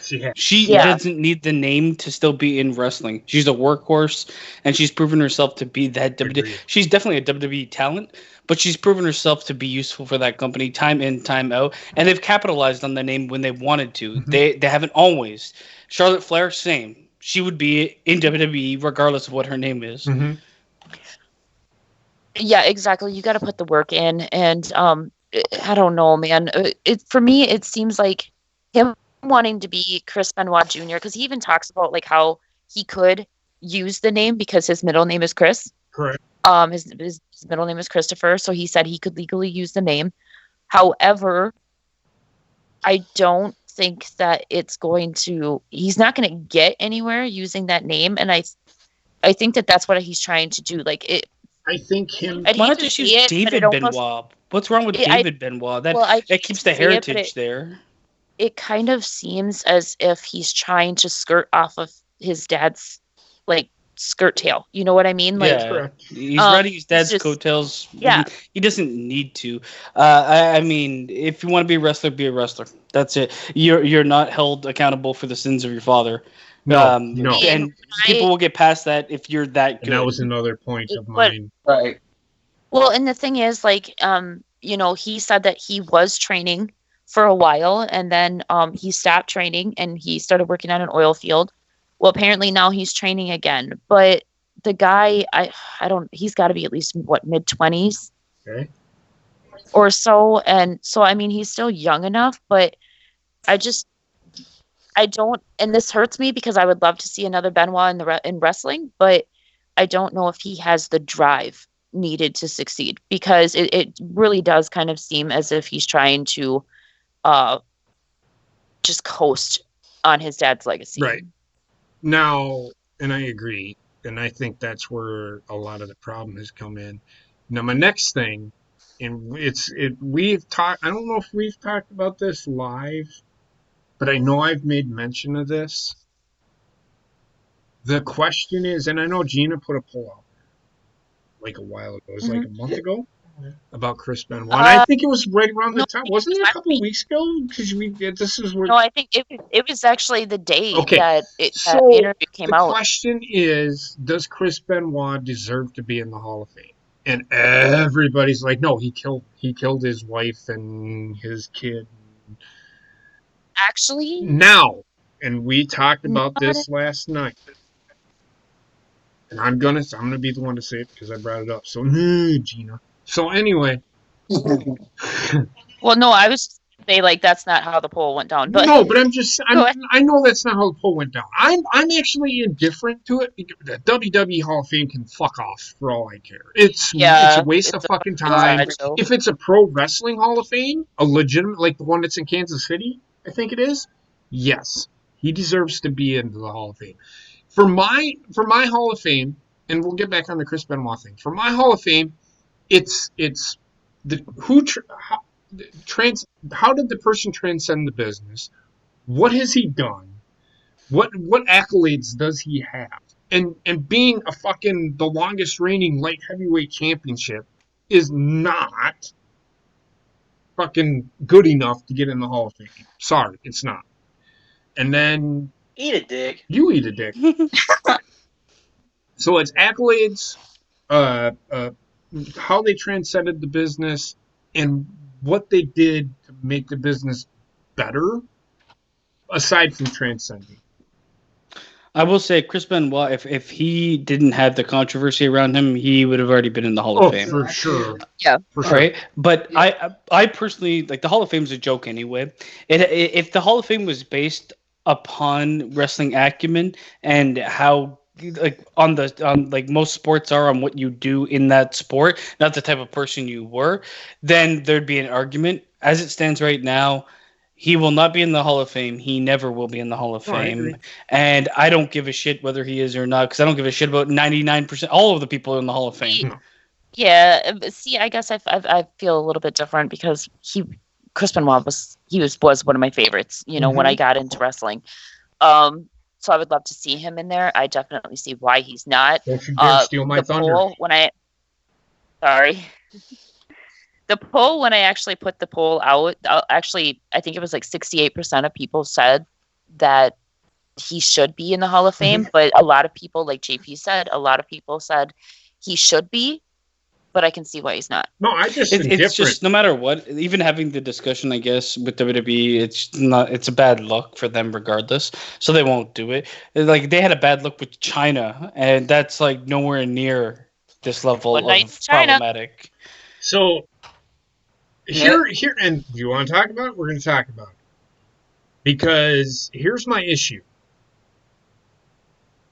Jimmy Snuka. Yep. Was accused of committing murder.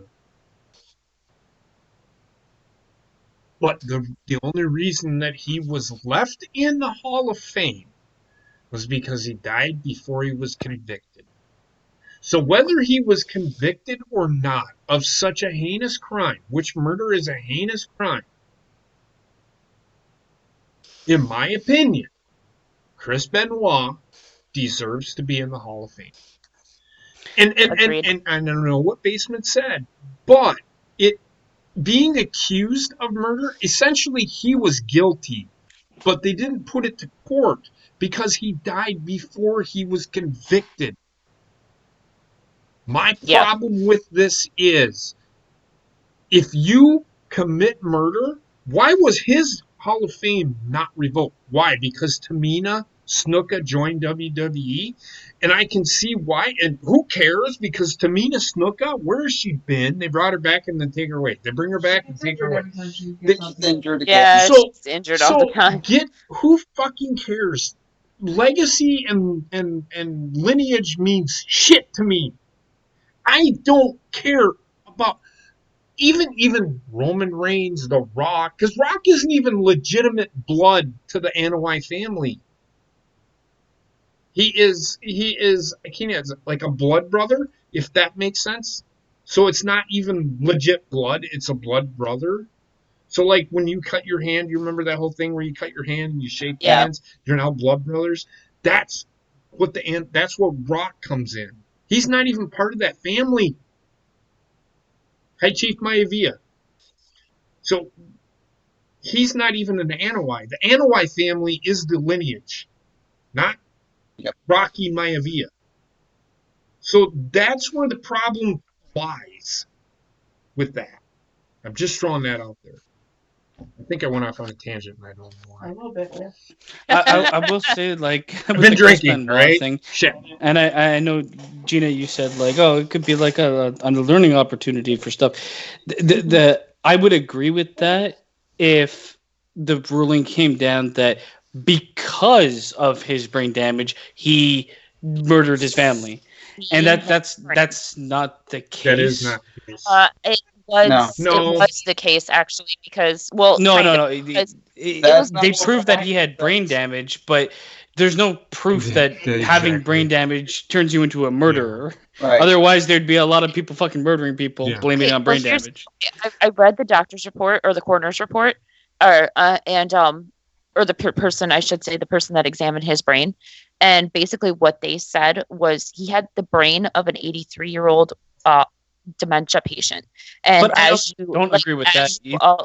But as you all know, because they literally they compared, if you look it up online, you can see the images. They compare his brain to like an 80-year-old with dementia's brain, and it basically looks extremely similar. Okay. But how's no, that if you, but if, day in, day out, and being booked and working but with? if you know anybody He with hit it so dementia, well.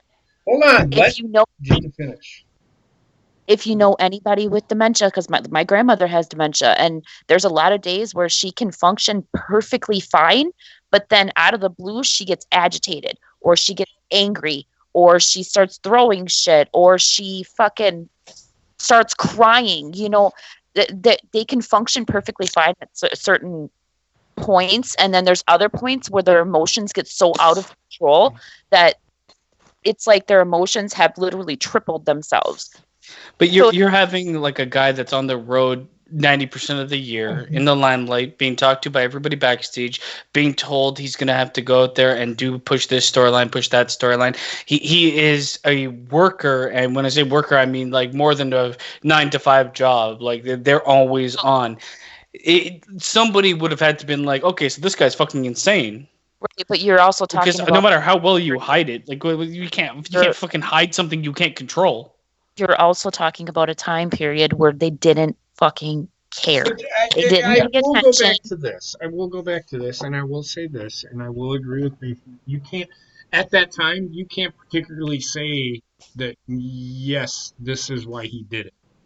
You can speculate or draw a conclusion. I am not justifying this. No, I'm not Yeah. saying you are. You can draw a conclusion that this had something to do with it, but that's not going to be admissible in court. Well, the thing is with CTE, like I could definitely see with how his brain was.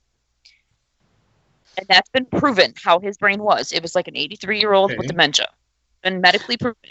Okay. But okay, so Now- like there would be no, you wouldn't be able to use it as a learning opportunity without it being 100% fact. Is what I'm basically saying is They said that he had CTE. Now, I'm not saying that the CTE made him commit murder, because usually people with CTE instead they're less likely to hurt other people and more likely to hurt themselves.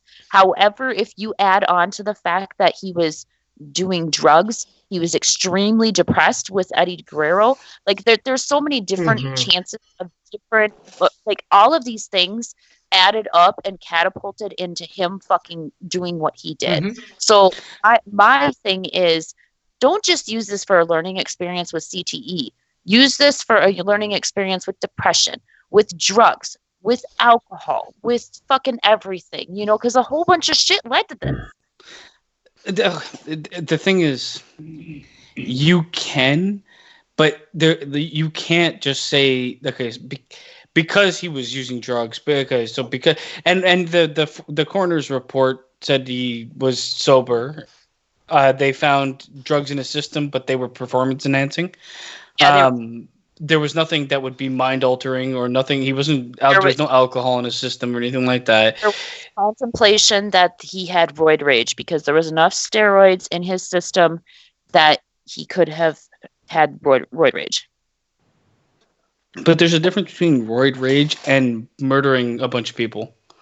Like, no matter what, the onus of his crimes fall on him, because medically they cannot be proved not to. Therefore, I don't think, like, you also have to think of, like, he murdered people that people were close to, and unless those people were going to be like, yeah, put him in there, it's like... Actually, Nancy, her sister, Nancy's sister, has actually been interviewed, and she said that she has no problem with Chris going into the Hall of Fame because she said she does not blame Chris for what happened because there was a whole bunch of things going on in their lives. He had the brain issues, and she acknowledges them. She acknowledges the fact that they were both on drugs, that they were both drinking, and that they were both extremely depressed after what happened with Eddie. But either way, whether or not it had to do with the brain issue, Chris Benoit deserves to be in the Hall of Fame. If Jimmy Snuka is in there, Yes. Chris Benoit should be there. That is my point. And I completely agree. My main point, this is the last thing I'm gonna say. My main point is just the Wrestling Hall of Fame is supposed to be about what you did to contribute to the business. Mhm. Chris Benoit did a fucking hell of a lot to contribute to the business in the time that he was in it. He did. So, And if it was about that, then yes, I agree. But Donald Trump's in the fucking thing, so I don't know. exactly. This is why WWE's Hall of Fame can literally like stuff it up their ass. I don't care about that, but I mean, I don't know, man. people were. But There I'm was up- somebody asked the question if Ashley Mazzaro deserved to be in the Hall of Fame, and I said no. And they're like, "How can you say that about her? Because what did she do? What did she do? Well, she was a pretty significant part That's of not- the what did she That's not what do? the Hall of Fame's even about. The Hall of Fame Exactly. is a bullshit Transcendent. fucking ticket selling garbage fest. Ashley Milano will never Mazzaro. Mazzaro. Did I say Milano? I'm That's sorry. right. She will never be in the Hall of Fame, no matter how deserving or undeserving she is. She will never be in the Hall of Fame because putting her in the Hall of Fame means that WWE would need to acknowledge some things that happened that they do not necessarily want to acknowledge anymore. Well, it doesn't need to be acknowledged. It's not on WWE. No, that's not what I'm saying. What I'm saying is, you know how WWE fans are. As soon as they would announce her being inducted, then people would bring up, her rape and stuff overseas, and then it would be all over again. And WWE has already had to deal with the outlash or the But it wasn't WWE's backlash from fault. that. How Well, was that WWE's fault? What did they WWE left do? her alone. What did dude. WWE do? They left her alone. but they didn't. Are they minders? They kind of know what's going to happen, though. They can't. Well, they They could. left her alone twice. Okay, so twice. here's the thing. Her alone, once before it happened and once after it happened. Here's the thing. It happened on a military post. Yep.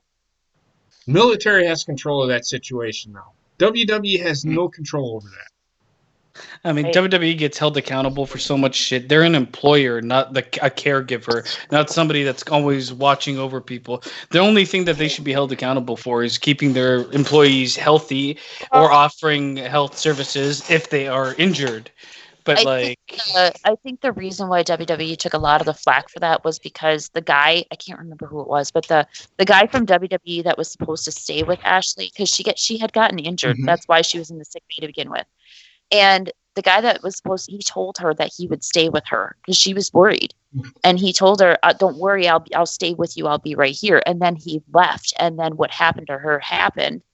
And then after the fact, they were flying back. They ended up in, I believe, Saudi Arabia, I think it was. And they left her in Saudi Arabia. Like, they left her alone there after what she had just experienced, and everything. So I think that's a lot of the reason why WWE took a lot of the flack that they did. Now, WWE is not responsible for that guy leaving her. That was kind of his decision. But them kind of abandoning her after what happened, that can be argued. I don't know. I don't think they'd left her. I think that's hearsay. No, she said. Okay, and she actually, said though. She said, but okay, JP, let me finish. Natalya was also there, and Natalya backed up her story that they had to leave her. And Natalya said that she didn't want to leave her, but she had to be somewhere else for another show. Okay. So they all left her. I still don't understand why that falls on WWE. WWE should have had somebody there authorized to be with her until she got back to the States. One person. That's all it would have taken. But again, I still can't fault WWE for that. She's a grown ass fucking woman. And I get what happened to her. I get what happened to her was pretty shitty. I get that. It's more than pretty shitty. It's traumatic. I get it. It's fucking damaging and all of that stuff. So for a company to just leave her alone after going through something like that is pretty fucking shitty, if you ask me. I'm sorry. Why does it fall on the company? Yes. Why? Because she was working for the company when it happened. Okay, but again, Gina, you have to understand that this was a military situation. She was raped on a military post, right? I understand that, and I'm not saying that WWE should be responsible for what happened there. Then the military is responsible. That is why the WWE does not go overseas into war zones anymore. It would fall on the military police. Not the WWE. Like, okay, so like this kind of situation is when it has to do with law and breaking of laws. It's no longer part of a company to what they're going to post wrestlers there or security to stay with her or something. That's not on WWE. That's not what I'm saying at all. Okay, you're taking what I'm saying wrong. What happened on the base is not on WWE. No, I know. What I'm saying is I get that. Is after the fact. Like they should have had somebody with her. Is all I'm saying. Like that's decent humancy, like human being decency. What? I don't. I didn't even hear it. She said it's human decency. Okay. Yeah, so it's human decency to have somebody stay with her after she just went through this extremely traumatic experience while she was working for your company on a military base.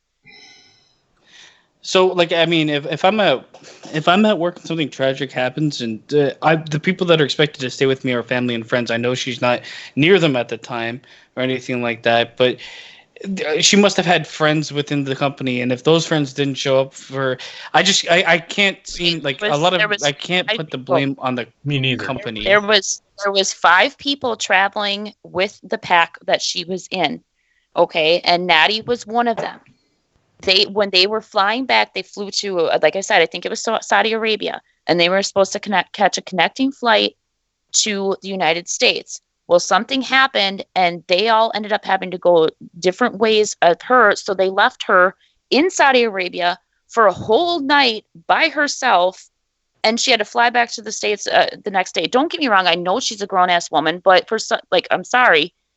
You guys can argue all you want, but I've been there. Somebody that has gone through that traumatic of an experience should not be left alone. But the argument, in my opinion, the argument's not the experience itself or how traumatic it is. It's placing blame on something, an entity that really had very little to do with the situation. Okay, they tried their best. I will say this. They tried their best. Well, that's where people, and again, I'm going to say this because I can be straight up with you, and I don't work for them. I don't know Vince personally, but there has never ever been, if somebody, I'm pretty goddamn fucking sure Vince McMahon made sure that she was well taken care of, and they were in touch with people saying, hey, we had to leave her. Vince is like, okay, we'll take care of her. I'm pretty goddamn sure that they took care of her. That's all I'm saying. I don't think Vince would just, fuck her. She was raped. I don't give a shit. That's bullshit. I call. When did this happen? Goddamn. It was I don't know. one of the 2005, tribute to the 2006. troops, like one of the first three of them. Yeah, I One of the don't first know three when they whenever ever it did. happened, but And when did she die? like last year. Last summer. Last Yeah. year. Yeah. So like, what are we talking about exactly? I don't know. Oh, it Um, was just we were talking about. I can't even remember now.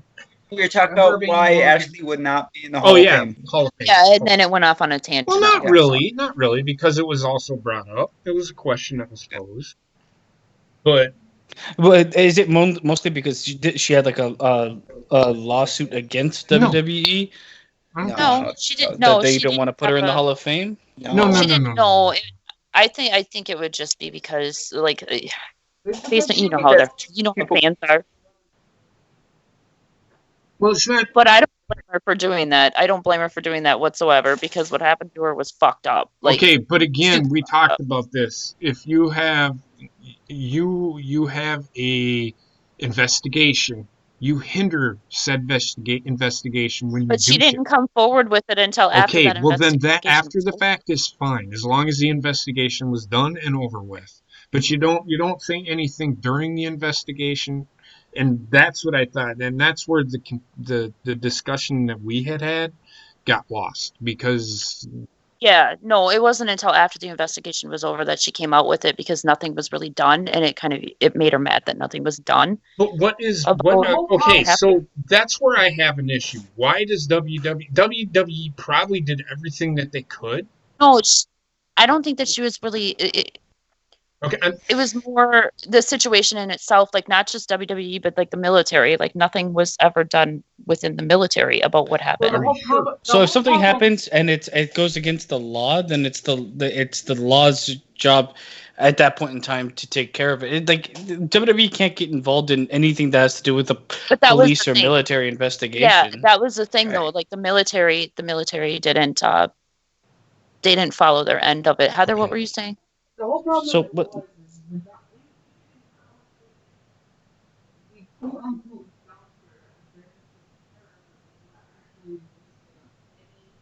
service. Mm-hmm. For them to sit there and take the time to go through every single person that was there or could have been there, and not find anything, that tells me it was somebody snuck on the base. my thing is did she follow through with everything? That's the question. Has that been posed? See, that's the thing. I mean, I can see the difficulty of following through. Yeah, I see the difficulty of being in a mindset where it's like I don't want anything to do with this, but I have to, and then that's a conversation that we could have. But I mean, I don't like listening to everything that's going on. I don't understand what the argument is versus her and WWE. I can get her being mad at the law for not following through on something that happened that was illegal. What started this whole thing was just like what I was trying to say was that the fans, as soon as they would announce that she was being inducted in the Hall of Fame, you know how the fans are. The fans would be like, "Oh, now they want to induct her after they treated her so badly with blah blah blah blah blah." That was what I was trying to say, and know damn well that the fans would do it. Well, those are the fans that sit there and still think that the wrestlers that were stuck in Saudi Arabia were stuck there because Vince sat there and said, "Oh, we don't care about them."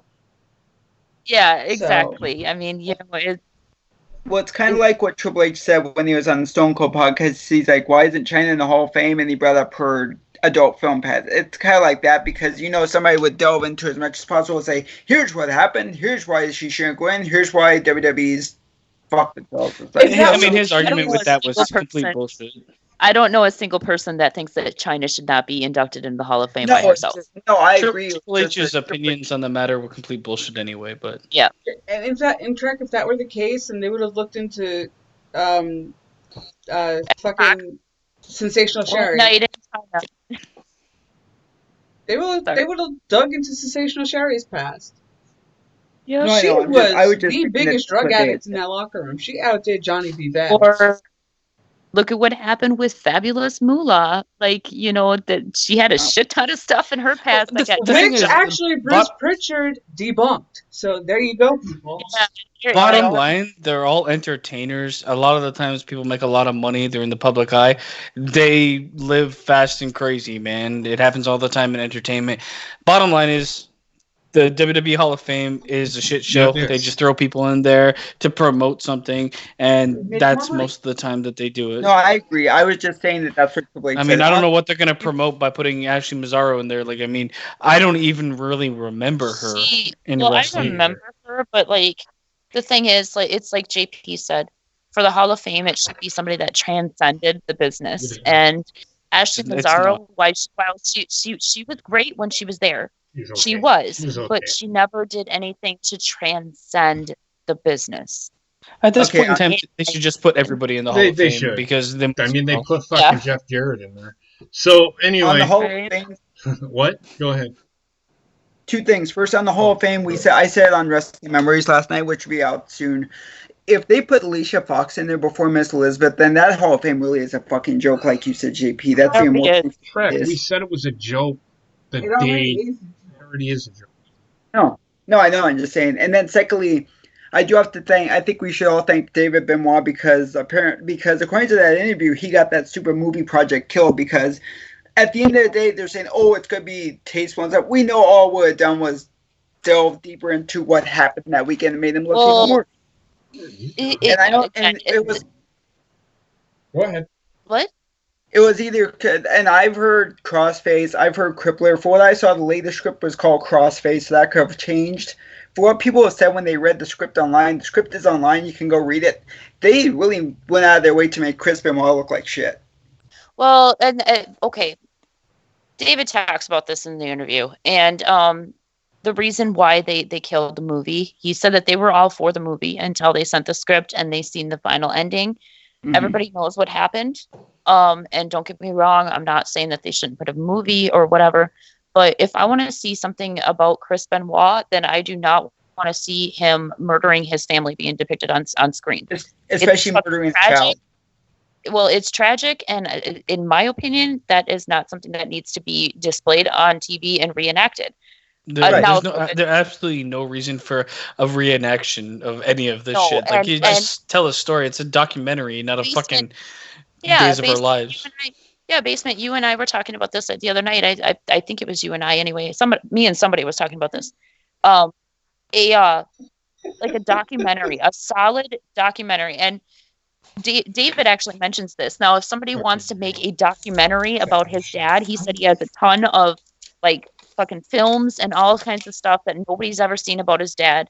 But that's a documentary about his life as a wrestler. Oh, I was talking about this, saying that, like, I mean, I'd love to see him being featured in a docu-series about the wrestlers of that time. You could have Eddie Guerrero, Chris Benoit, Kurt Angle, all these guys that, like, and focus on what they did in ring, because I don't give a shit about their personal life. I was not there for their personal life. Right. I was there to watch what they did in ring and maybe, like, how they came up with characters and how this story came to be built. I'm a wrestling fan, not a fucking fan of humans. Or even like their interaction. Or even like That was even good. like their interaction like behind the scenes with each other is still like wrestling central. But when you're talking about making something about like their home lives and stuff, I'm sorry, I really don't give a shit. Right. Oh yeah. I You don't know, think- you could end that movie, end it with him winning the world title at WrestleMania 20, and then you do what they did with Bohemian Rhapsody, and you say a little something that, but it's He believed. fucked that what happened people was and then this- got AIDS and then died. That's the end. Well, see, Yeah. here's the You yeah. just here's the put thing. text on the screen. He got angry, Yeah. killed his family, sponsored by It's Bowflex. believed. No, Brian, just not even just there. Like, you could say something like, you could just, like, Chris Benoit was on his way to the Hall of Fame, becoming an agent, and then you do like a little blurb at the end that say the entire. It's still being discovered what exactly happened, and say it's Well, believed- I mean, it's everybody knows what happened. and then, they could say, Uh, and then they could say there's efforts to put him into the Hall of Fame, which are withholding at this time, and then you roll credits. That's all you have to do. Don't show the freaking dramatization. Can we stop talking Chris- about this for fuck's sake? We Chris fucking Benoit was on 4 his times way to now the you Hall of said Fame. that. Got it. Chris Benoit was on his way to the Hall of Fame when he tripped up and killed his family. You don't want to Oh see my Chris God, I Benoit haven't seen hanging from a fucking Bowflex at No. the end of the fucking movie. I get it. I get it. You don't want to see him hanging. I got you. Gotcha. Moving on. All right. Here's my Oh, for question. fuck's sake. This week in Benoit.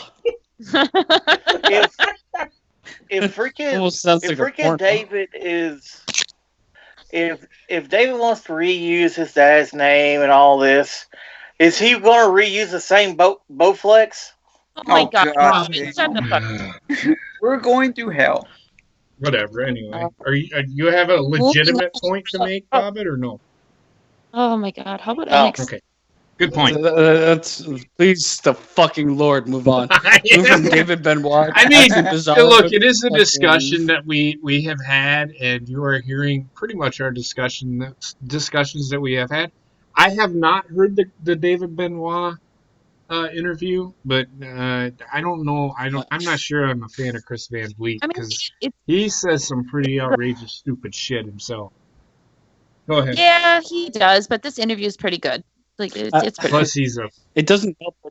Go ahead. It doesn't help that David Benoit looks like he slept 6 hours in his whole life. He looks just like his dad. Like his He looks dad just had like the same Chris, shit yeah. under his He didn't have those fucking PTSD did. eyes, dark Yeah, he fucking did. circles under his eyes constantly.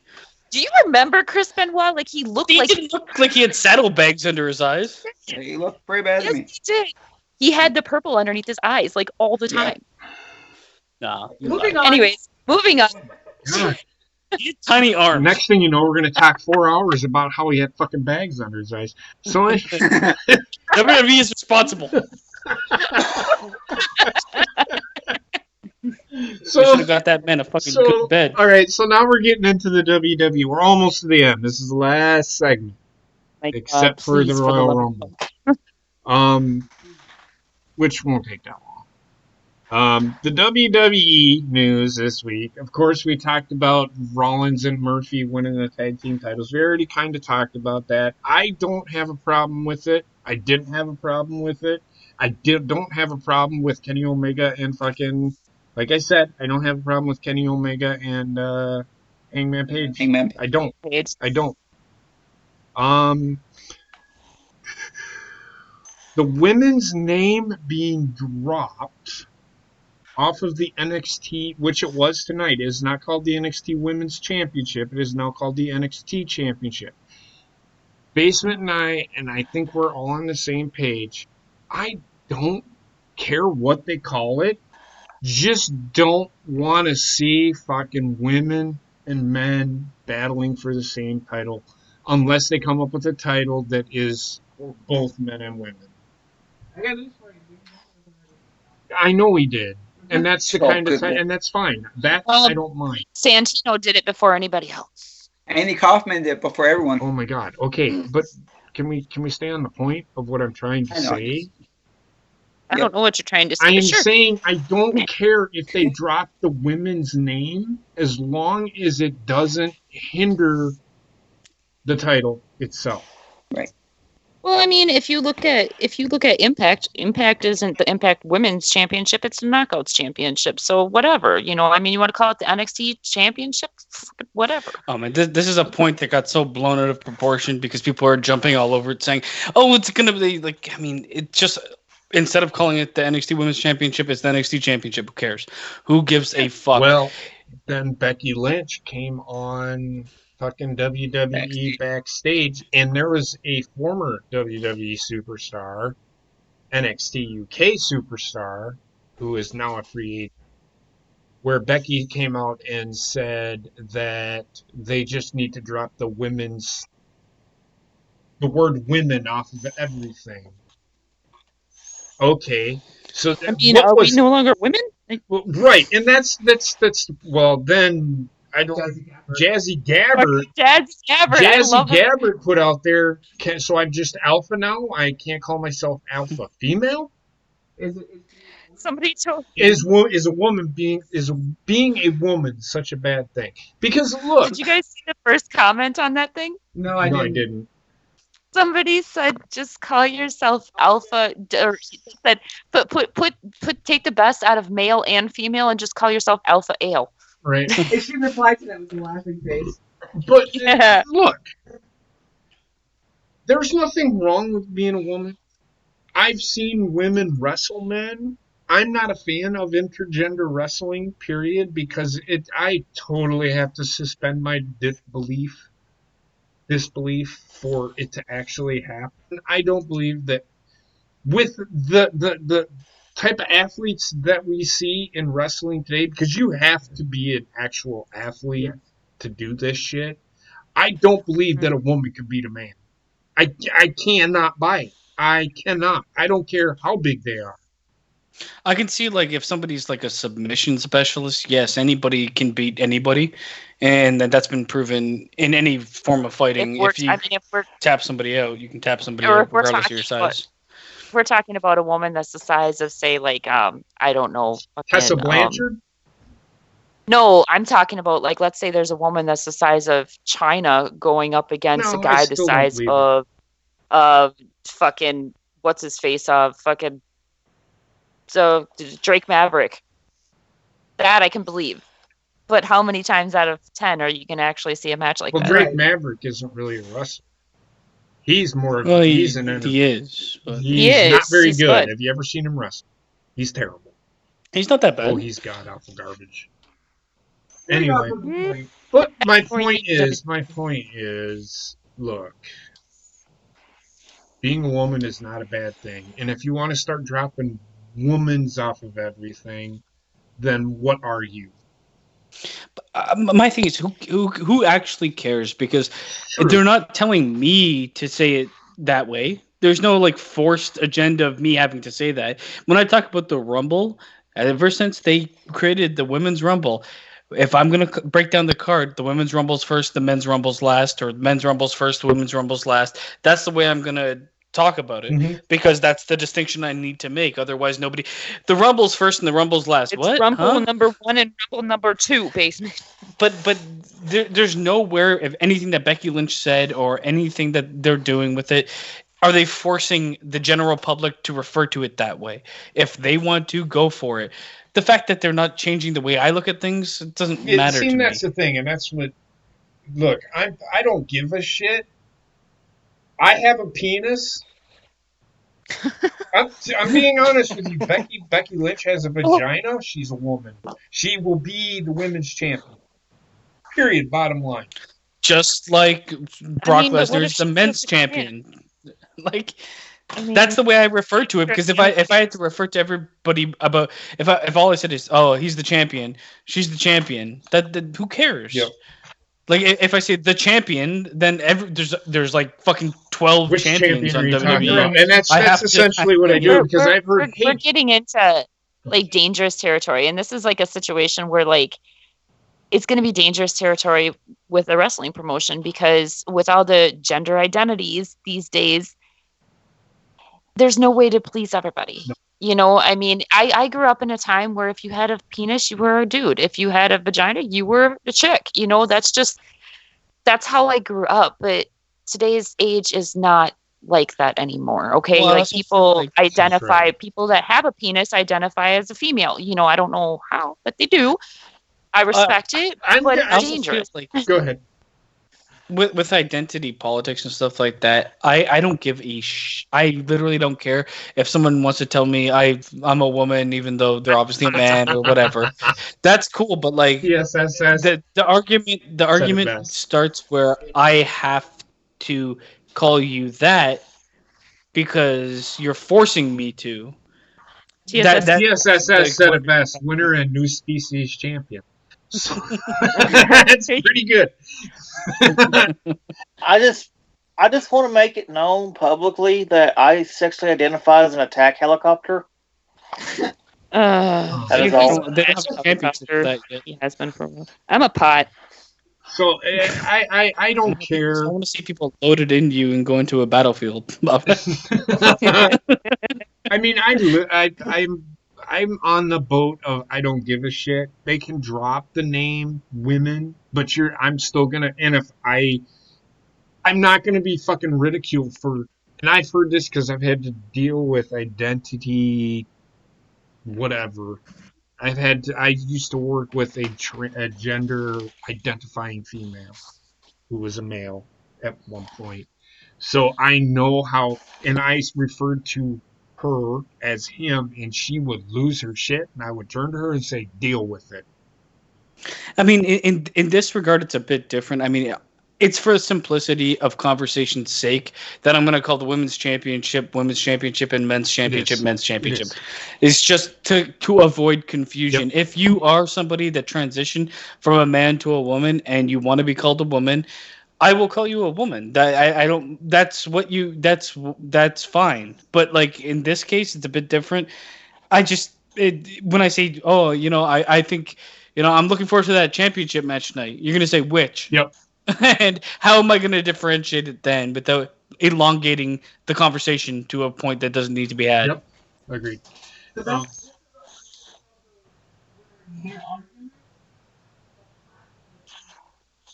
they're a man, but they want to be called a woman.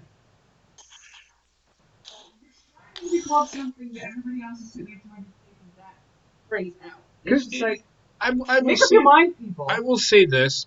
Essentially, Becky Lynch is ruining her own gimmick by saying that we need to drop the woman identity. Then you need to drop your fucking gimmick and just refer to yourself as person. Just call herself the. So, I mean, come on.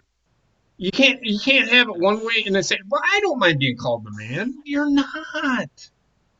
That's where I have an issue. It's an issue. Like the man is a moniker that people would use, like, "Oh, that guy's the man." Yeah, that's the way I look at it. Not, I am a physical man. Right? No, I get what the thing is, but it's like it's overused, and I'm getting sick of the Becky Lynch gimmick anyway. It's time for her. Same thing as the big dog. But I why don't just call Roman Reigns the big dog if that's all you're ever gonna fucking call him? Yeah, pretty much. Let's see what else happened on NXT. We have a new North American champion in Keith Lee. I didn't think they were going to pull the trigger here. I think it was just a little too soon, but I didn't. I'm not gonna say I didn't like it because it was the right move. It's the right move. When has NXT ever done anything really wrong? Or have pulled the trigger too soon? They usually take their time with stuff, and in this case, I feel like the trigger was pulled to further the storyline that's going to happen with Undisputed Era. Mm-hmm. He was the first fucking brick to fall, and that was Roderick Strong. And of course, the next will be the tags. The second brick fell tonight because they lost the Fatal 4-Way or the 8-man tag match tonight. Mm-hmm. The next will be the tag teams being dropped. Adam Cole might be the only man standing with the championship, and then you might see a dissension in the ranks because of it. Mm-hmm. Adam Cole will be a douchebag about it. Yeah, ultimately, but somehow he'll turn babyface. Is what I see happening. I think he's. I know. Either way, they're gonna like. I mean, right now he's a heel, but he's loved, so it is what it is. Yep. It's not a huge transition for him to become a babyface, but loved. Right. Like I said, Worlds Collide happened tonight. We'll talk about that in a second. Matt Riddle and I had we. This is why we were a little late starting the show. I actually wanted Gina and Basement to see the segment with Matt Riddle and Pete Dunne and the Grizzled Young Veterans. Matt Riddle is gold. I don't care if you don't like the guy. If you don't like what he is doing, he is an every man. He's just an everyday guy that wrestles. Yes, his gimmick is he smokes weed. But really, does he? Because I've seen people that don't smoke weed walk around going bro all the time. No, he does. He does smoke weed. Oh, I know he does. He's like saying. The surfer stoner is his kind of character, right? Like the over the top stoner, and that I'm fine with. The guy comes in the ring, and I don't give a shit if he fucking does heroin. He kills it in the ring. But if you think about it, in entertainment alone, stoners have always been like a huge draw. Like people just love stoners. You look at Cheech and Chong. You look at fucking Harold and Kumar. Yeah, Harold and Kumar, Seth Rogen, and Pineapple fucking Express. But yeah, the Rob exactly. Van Dam. the best don't Exactly. guys. The best the promo that I'm talking about is at the end of the match. We have the finals. It's Pete Dunne and Matt Riddle versus the Grizzled Young Veteran for the Dusty Rhodes Championship, Classic Championship. Yes, it's the finals. Jesus. So they both teams are standing in between, what the title or the trophy standing in between them, and Grizzled Young Veterans were talking about what their name was, the Bro Meisters or the joint manipulations, and then Matt Riddle snaps out of whatever he's doing, grabs the microphone, he goes, bro. And I fucking love when he does the bro. And he goes, I heard joint manipulations and I started daydreaming.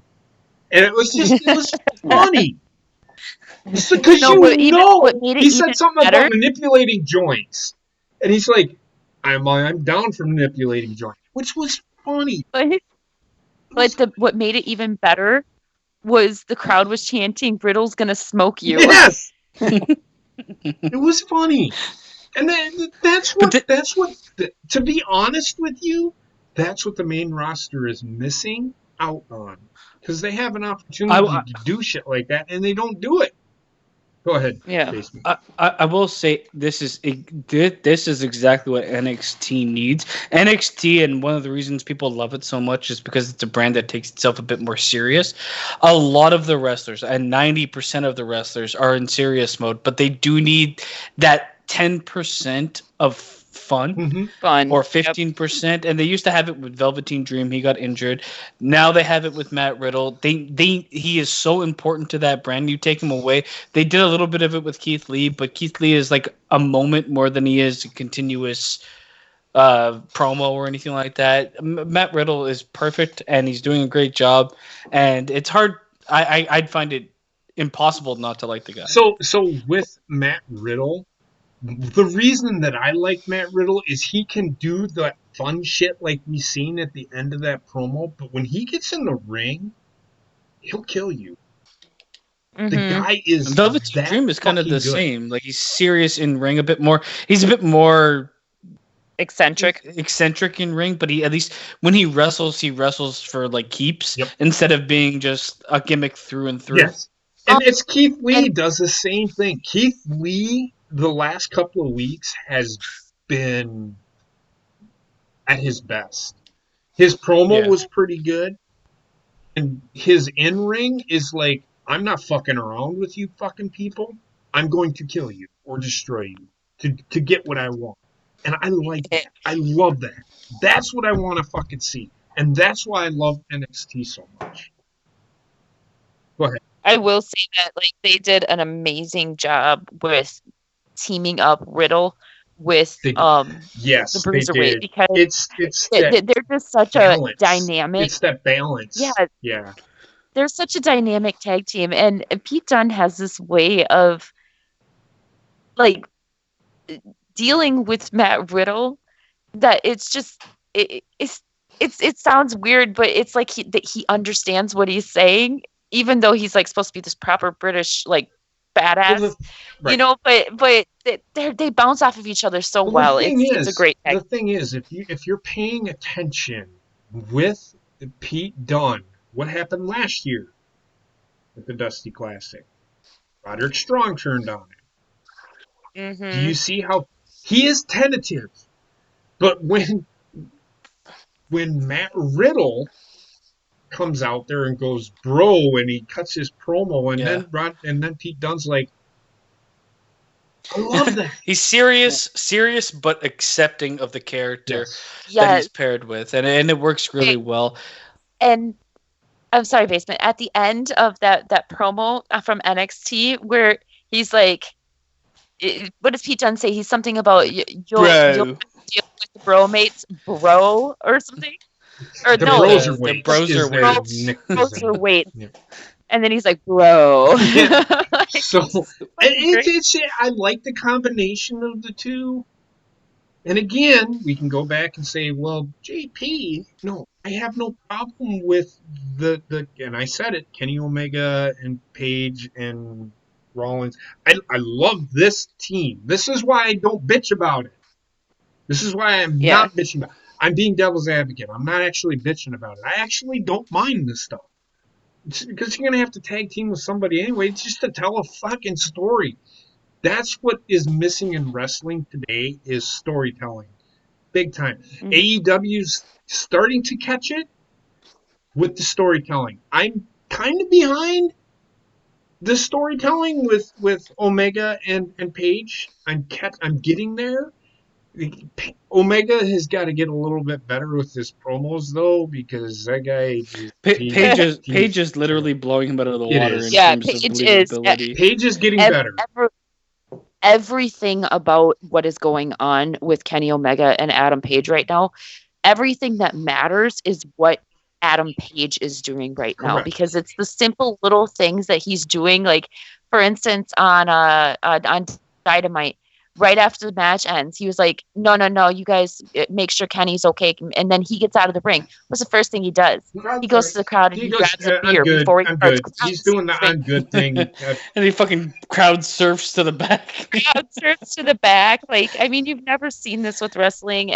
He's drinking right away. So the whole storyline is, he is a huge anchor of that storyline. It's good because he's playing the unhinged teammate, and Kenny Omega is doing everything he can to keep him in check. But even with him being unhinged and Kenny Omega trying, they're still better than most. So even though they're not clicking and in ring they hit each other as much as fucking they hit the opposite team, but even then they're still good enough to be champions, and that's a good thing. What I really want, and I know why they put the title on Jericho, and I am totally okay with it. In fact, I said they needed to. Yes. Kenny Omega. And I understand why Kenny Omega is not putting himself out there. He doesn't want to be that guy that's, well... He'll get back there. No, he will. But I think he should have been at the forefront from the beginning. But I'm okay with it. But it needs to happen sooner than later. Because somebody beating him for the world championship is almost as important as somebody beating Jericho. Or should be, I should say. Right now, I mean, I applaud the move he's just another guy to me. Yeah, I get what you're saying. I do applaud the move of moving both those guys to the tag team division.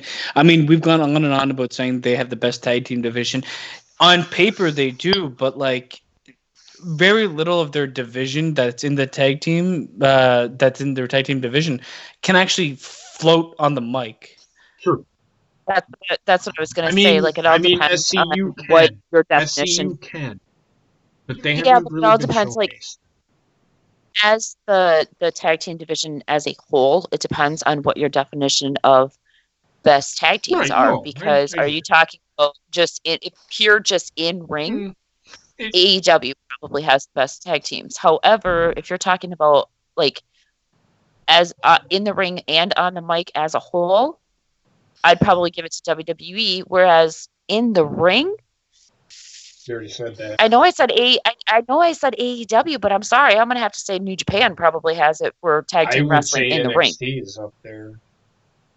I mean, they're all on fair ground. Look, they've got a bunch of great wrestlers. I think the best overall tag team division is NXT. And I say that because New Japan doesn't cut promo. I mean, Guerrillas of Destiny probably can. They just don't. Because they don't need to. And they'd also be speaking a different language than... Well, Guerrillas of Destiny is Tama Tonga and Tanga Loa. Yeah. I know, they'd be speaking English, not fucking Japanese. Correct. So, I mean... a place that's all Japanese. They would probably be the most relative to us on the tag team division. But... Well, I think that New Japan realizes that because they have Juice Robinson and David Finlay as tag team champions now. I don't know how much I can get behind both of them guys. Well, I mean, I'm just I saying like because them. I like them. David Finley. I like okay. I like the reason why I'm bringing that up, I mean, you guys know I love Jason Robinson, but that's not why. Yeah. The reason why I bring that up is just simply because they are trying to break into the American audience now. So putting the tag belts on them makes a hell of a lot of sense for coming into a country where nobody understands what Japanese wrestlers are trying to say. Well, I mean, Tama Tonga and Tonga Loa were the tag team champions. They are from Florida and they can speak English, so I kind of disagree with you there. But I get it. I do get it. No. She's basically said that.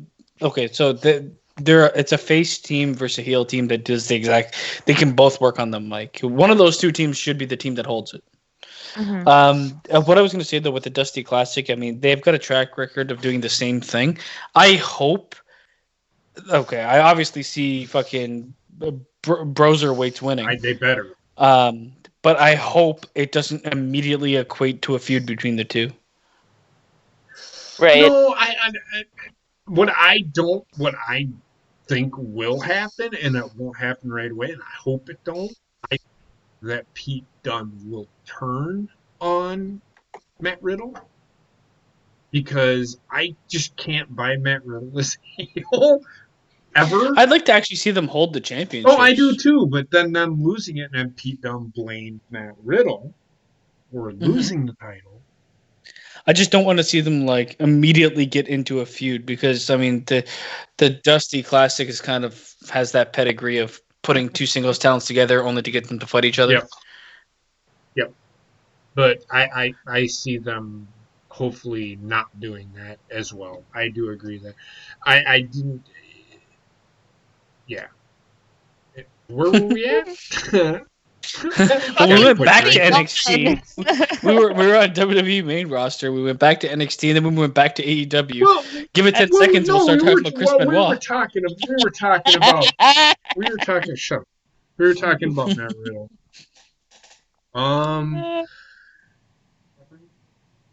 Shut up. No. Please. The only things that happened on SmackDown that was really important was the contract signing between Asuka and Becky Lynch. Or the contract signing that happened a couple weeks ago. The contract signing between The Fiend and Daniel Bryan. And The Fiend signed the contract in his own blood. But how does he bleed? He's supernatural. So fucking done with The Fiend.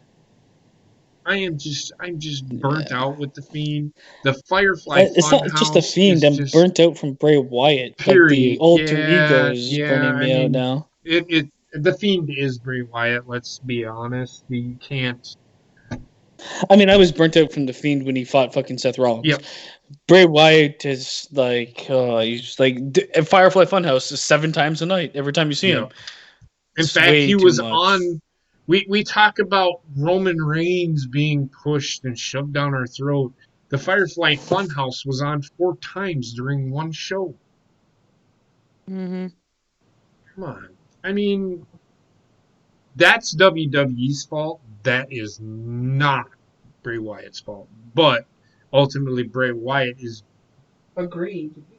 Well, it's not even that. It's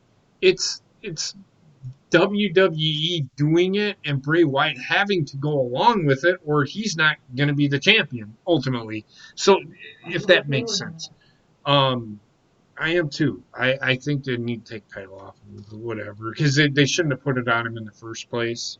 We talked about that when it happened. John Morrison and The Miz announced that they are entering the Royal Rumble, which we will get to our Royal Rumble predictions here in a minute. But Worlds Collides was on tonight before we did this show. We actually watched it together. My takeaways, it was good. I'm not sure where I stand on the... I think the Imperium thing I'm getting more behind because they are ultimately going to break up the Undisputed Era. And this is a part of that story that they're telling. The unfortunate thing with the Imperium is they're like the poor man's Undisputed Era. because most of them not don't poor even man. fucking They're speak. just the British undisputed here. They don't speak. It's like every single person in Undisputed can carry themselves on the mic. I only know Walter to speak. But I mean, then again, you also don't watch NXT UK Basement, so how do you know? Is my question. Well, I know the wrestlers that are in it. And Fabian Eichner, I don't think he's ever spoken a word. Yes, he said. Yeah, Hello. he said. Yeah, He said, "Yeah." that's about all he said. That's all they're more about their presence. Yes. Than they are about the words that they speak. I don't mind Imperium. Walter, he's what he is. But I thought it was a good match. I will say this. And the match that everybody thought was going to be match of the night was not match of the night, in my opinion. Was the tag team match between DIY and Mustache Mountain. That match, I'm not gonna lie to you, I almost fell asleep at the beginning. See, I thought it was pretty good. It started so slow. They did nothing but they were doing their fucking little bullshit in the fucking ring, doing the poses and you almost got me good, you fucker. Actual match. It was okay, but it did not deliver. Like it stayed in first gear for like 75% of the match. And this is why it failed for me, because they were building it up to be a dream match. I don't see it. Why? Because it had Johnny Gargano in it? I would say if Trent Seven was replaced by somebody, yes. Yeah, Pete Dunne in it, I would, because I'm starting to get behind Pete Dunne because he doesn't do that fucking joint manipulation bullshit all the fucking. You had Pete Dunne and Tyler Bate and DIY. That would be a dream match. The problem is, like, it became too much fan service in the match that wasn't wrestling fan service. They had like 3 or 4 spots where they were like posing or mustaching or holding each other and shaking hands. It was too much. You could have had 1, maybe 2, and moved on and got to the wrestling. By the time the wrestling actually started, it was about 10 minutes into the match. Yeah, that's where I had a problem with it. And the match was 22 minutes long. So the first 10 minutes was them doing what Basement is talking about. And I just could not get behind it. In fact, I quit paying attention. And then when they actually started wrestling, it was the last 5 fucking minutes of the match. And I'm like, oh shit, now they're actually doing something. I liked those moments, but there was too many of them. Yep. And I liked the fact that they were building up to be, we're going to be respectful adversaries. And by the end of the match, we're going to be beating the shit out of each other. That's a good story to tell. The problem is the respectful adversaries thing went on a bit too long, and it's not like I hated the match. I thought the match was still pretty good, but it just took too long to get where it needed to be, and then it didn't spend enough time where it needed to be. Yep. And that's my issue with it. It didn't deliver as being this thing that was going to blow you away. And that's the way they talked it up, and it failed. And that ultimately is solid 3 stars. That is ultimately, it's not on the competitors. That is ultimately on the bookers. The booking, yeah. And that's Triple H. And I think they will probably say the same thing. I hope they say it. I think that they had a reason for doing it. I think the reason why they did it was because the whole match was hyped up as like a one more time type of a match. And if you remember any of the one more time type of matches, they've always been like that. Like Triple H and Shawn Michaels, one more time they tagged together. It was heart and soul. The way they build it was heart and soul of NXT versus the heart and soul of NXT UK. That's the way they. And I mean, for the type of match that they were, I guess, building, it was more the spectacle in the moment than it was what happened in ring. Yeah. And I can't really fault them for that because, yeah, you're right. When you say like that's the type of match that they were going for, they also placed it in the middle of the card. They weren't hoping it to be a fucking show stealer. I don't think it was never booked to be a show stealer. No, they kept building it up though, and probably the match of the night probably was Finn Balor. I disagree. I was watching that match. I think it's the last match for me. I disagree. I actually like that Fatal 4-Way. I That was wasn't good too. the way it ended. I don't think the ending was supposed to happen. Well, that's his finisher. I I understand think. that, but the way that it ended, I don't know if that's the way it was supposed to end. Because the ref I thought it was. I hesitated thought it big was a good, time on that 3 solid count. match. The ref actually Yeah, I mean, hesitated. overall, I really, really enjoyed this. Like, I enjoyed it from start to finish, the whole thing. I thought it was akin to like a mediocre NXT takeover, which is still way above average. It was good. You know, It was like I'd put it at like a good 7.5 out of 10. Yeah. But it was solid, entertaining throughout. Mhm. I like the Fatal 4-Way. I like the Finn Balor match. I like the DIY match, and I like the last match. The women's match, Tony Storm moves like she's in fucking molasses, man. I'm not a fan of her. Not gonna lie. Everybody can like big butts, but I cannot lie. I No, cannot. she's an attractive woman. She just wrestles like she's fucking slow mo. Well, that's the only reason people like her. I don't see I what mean, the hype is behind it. she's a good wrestler. Don't get me wrong. She can go in the ring, but she's not. She's overhyped That I because can agree her with. selling point is more her looks than her wrestling, which is unfortunate because she's a bad I wrestler. honestly don't think she's better than. I said Natalia, but I'm trying to think of somebody else. I think. I don't know. She's better than. She's better He than. no longer knows what he's talking about. I don't. I am fucking drunk. But anyway. Oh, what?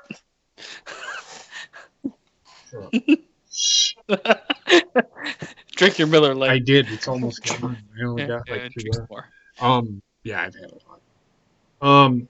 But yeah, so that's pretty much all I have from WWE. WWE is just WWE. Even though it's the most to talk about, I wanted to say one thing about NXT. Like in the women's match, you had Rhea Ripley win.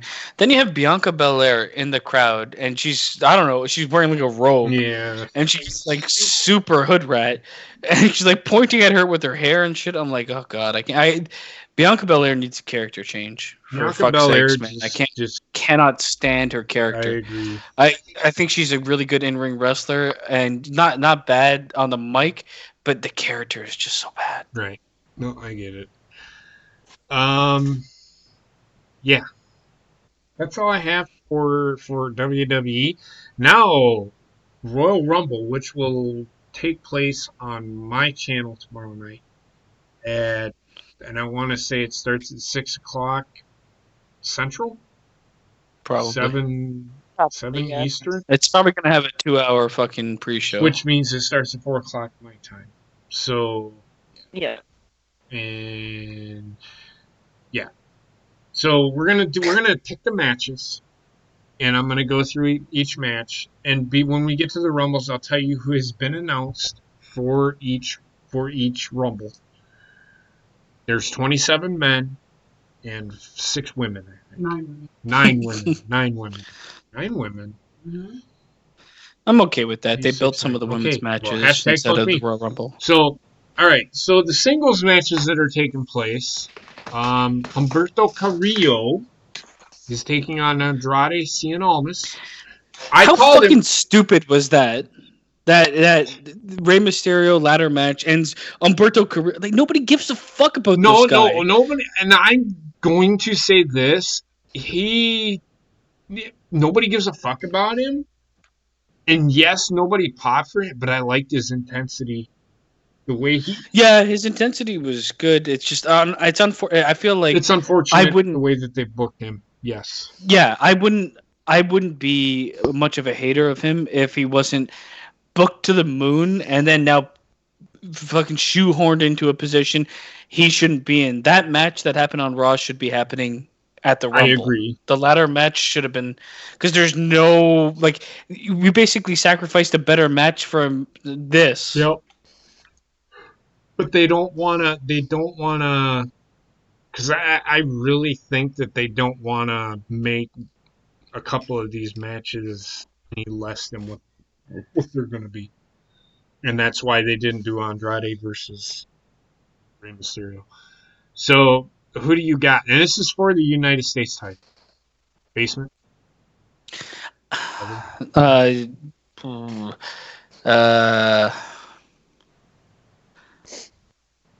I don't know. Like, I would say Andrade immediately, but that's someone in the back is fucking hugely erected for Humberto Carrillo. And Andrade is not really like, what are they doing with this guy, man? They pushed Zelina Vega turning on him, then they're like, no, we're not going to do that. And I don't know where his character is at this point in time. And if he wins, where does he go? Yep. I'll still go with him, Andrade. Tina? I'm gonna go on Andrade as well. Heather? I'm going Andrade.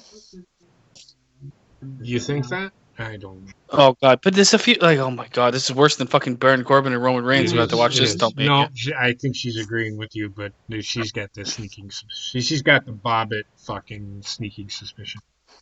Trek, who do you got? Oh my god, we're gonna have a fight on fucking stream. Bobbitt or Trek, who you got? I'm gonna stick with Andrade keeping it. Bobbitt. You look. I'm gonna go Humberto. You got a feeling? You just got a feeling? Shut up. I think he's. I think he's. Asshole. Bobbitt's queuing in from his fucking ham I'm not radio. gonna lie to you. I'm actually going with Bobbitt.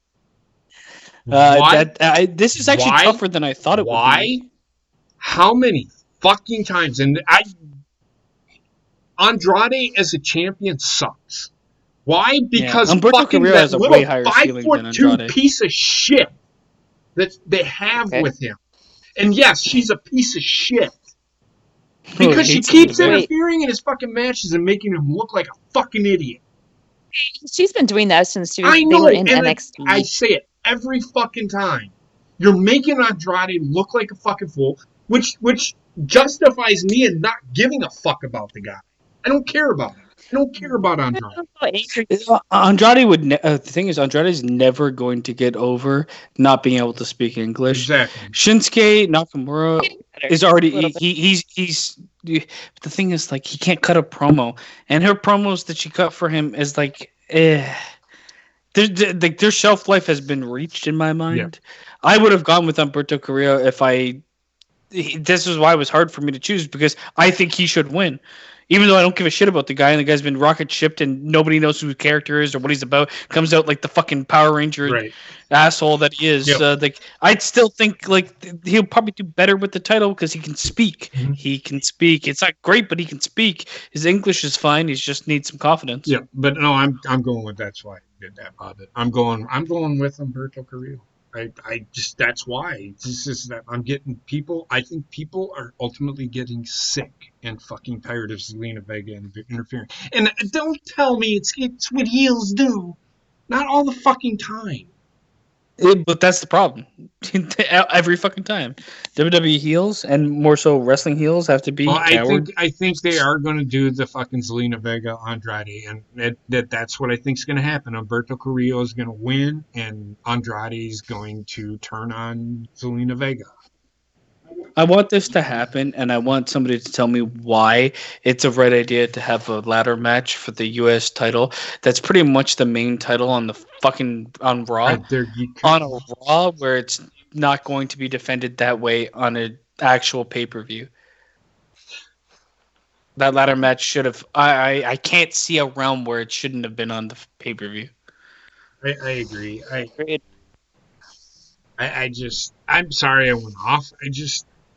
I don't think Zelina Vega is a piece of shit. I really don't. She is ruining him, and it has made me not give a shit about him forever. Just how I feel. They also flip-flopping back and forth, and that storyline has been breaking up and back together. They haven't been continuous with it, and at this point in time, I don't care to see it anymore. Right. No. Okay, next match, Bayley versus Lacey Evans for the WWE SmackDown Women's Championship. I actually think that they're going to give it to You Lacey. think Lacey? I agree with you 100%. I think they might do it. Knowing WWE, they won't because they want to do the 4 Horsewomen storyline, but I think they are going to. Bailey will lose it so that Lacey can fight Sasha for it. Well, and not only that, but with this whole, they started with the whole Lacey with the anti-bully crap. So usually when they do that, means they're winning. I agree. So that's 3 for Lacey Evans. Heather? Lacey's getting it. She's getting it from her husband later, too. Trek, what about you? I think at the beginning of the week I was thinking that Sasha was going to interfere, but now I think with what happened on Friday Night and SmackDown, I think Lacey's getting it now. Okay. Bobbit? Bailey. This motherfucker over here. You got a sneaky suspicion? I'm just kidding. I am going Lacey Evans. I think Lacey Evans is going to win it. I don't think she's going to hold. It's gonna make. I don't think she's going to hold the title very long. Go ahead, Bobbit. Trust me, with who I got winning the women's rumble, it's gonna make a hell of a lot of sense. All right. Well, moving on. The next match, Shorty G. Yes, he is okay with being called Shorty G because I really don't think he cares what you call him. Actually, it was his idea. See, there you go. Is taking on Sheamus in a singles match. Fucking Sheamus, come on. Sheamus is coming back from injury. There's no way he's losing. Come on. Do you see the parallels between this and I can't remember who it was the last time they did a rush. He was getting the person that was the babyface was getting the shit beat out of him, and fucking Sheamus came out and fucking protected him, and then Sheamus turned on him right away. You remember that? They did the exact same fucking thing with this story. That's exactly. I think this is going to be one of at least 3 matches. I have a very huge hunch they're going to fight again. Oh, of course. Doesn't matter. It'll go best of 3 or something. Okay. So I'm going with Shorty G. Wait, you're going with Shorty G? No, I'm going with Sheamus. I'm sorry, I'm drunk. It's a good way. It's a good way to bring. It's a really good way to bring Sheamus back. They're bringing him back, fighting somebody that knows how to wrestle through and through. And I mean, Sheamus needs to I'm sure he's not very rusty because he's probably been in the Performance Center or anything like that. But it's a good way to reintroduce him and make him look strong for somebody that can sell and work in the ring. Right, I agree. So Gina, you got Sheamus. I got Sheamus.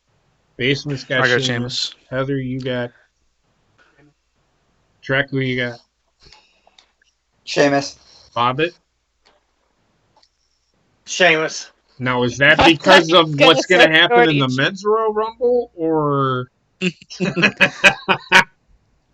I'm sorry. Shorty G's going to win the Rumble. Me, I got something different for that one. What's that? I was waiting for Bobbit. Fuck you. Shut up. The next match is the match we've all been waiting for. Roman Reigns versus Baron Corbin in a Falls Counts Anywhere match. And this will probably be the match before the main event. I can tell you that right now. Roman Reigns is going to beat the shit out of all of the roster because they're all going to attack him. Actually, no. You know what? I would say that this match is going to happen probably right about where it is. Because Roman Reigns is in the Royal Rumble. Go ahead. I actually think that Roman is going to lose this match because I think he's going to win the Rumble. Yeah, I can see that. I see Roman Reigns. I see Baron Corbin winning. It's the big dog. I see Baron Corbin winning myself. Yeah. For the exact same fucking reason. I see Baron Corbin winning because Roman Reigns has gotten the upper hand for the majority since he got dog fooded. Yep. Heather? I went with Roman. Heather won. There's the big dog! Trek, who you got? I'm going with Corbin because then they're going to make Roman look strong in the main event. So how else do you do that? Yes, have him lose and then just come in and beat the shit out of everybody. Bobbit? I'm going Roman because I'm not going to be me for once. My pick to win the men's rumble is going to be a huge surprise to everybody. MVP? Shut up. Chip.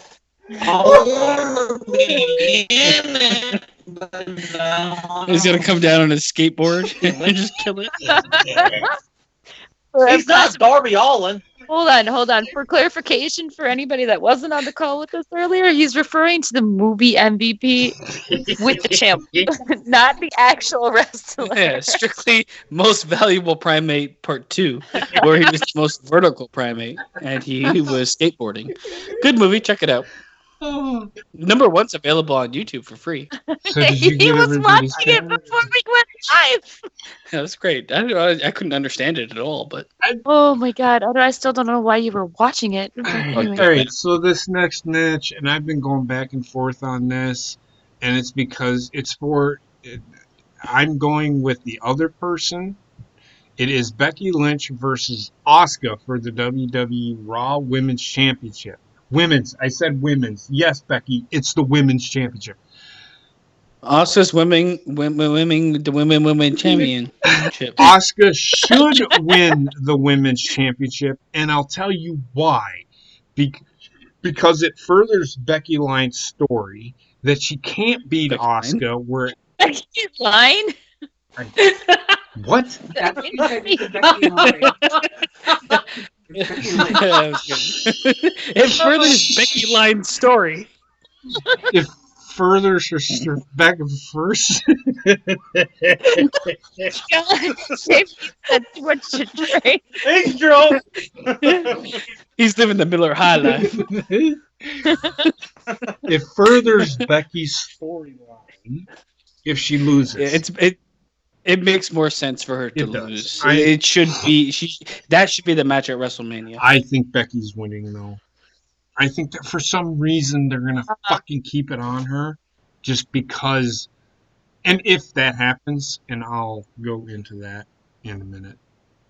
I feel like Becky's gonna win the Actually, men's rumble. you know what? Fuck it. I am going with Asuka. I'm sorry, Heather. I am going Yes, with go with Asuka. your heart. Go with your heart. I am gonna, Nope, I'm gonna go with my brain. I am going Becky Lynch because I do not think that they're going to take that title off of her until WrestleMania. That's a stupid mistake. If they, She should be chasing the title because that fits her character a bit more. that's why I think they. I completely agree. No, I completely agree with you. I do not think that she should have the title right now, but Yeah. Whatever Yeah. I say, don't join in because I'm gonna be wrong. I'm like 0 Please, for please. 7,000 on these. well, here's the thing. Right now, WWE's marketing her as pretty much the face of the company, one of the faces of the company. So, hence why I think, But and she's here's very the popular. thing. Here's the thing. If WWE wants to really get back to what they are about, the face of the company is always chasing the fucking title. Look at Stone Cold. Yes, he was the face of the company, but he wasn't always the fucking champion. More or less, more often than not, he was chasing. And actually, they didn't fall into that where like the face of the company was the champion until John Cena. And also, the face of the company usually isn't the champion for like 10,000 fucking years. That's true. They chase it, they win it, they lose it through some fuckery, Which then they're chasing it why again. John Cena's a 15-time champion. Yep. So, And this is also why freaking Charlotte's chased it so much. She's held it, she's chased it, she's held it. I don't even know how many times. she's held it. You know, the 10 whole times. show. I hope the whole show ends with Becky. Seth Rollins is left in the fucking Royal Rumble. Becky Lynch comes out and they just scissor, and the show goes to black. Wouldn't that be painful for Seth? I mean, he has balls. Does he?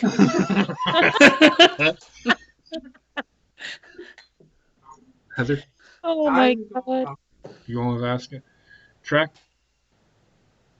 I'm going with Becky Lynch. you're a dumbass. No, you're Hey. probably right. You're probably right. You're probably right because I can see exactly what we're saying, but it makes no sense, and it doesn't I make love any his. fucking I love how he's pointing a finger. I am I don't know pointing what he's at pointing at. Bobbit. Bobbit? Do you really have to ask? No, yeah. Nope. Because you His pulled a wife swerve who- on us Obviously with the Roman Oscar. Reigns thing. God damn it. No. Don't be that guy. I'm always gonna choose Oscar. You're a damn fool. Did you just Baron?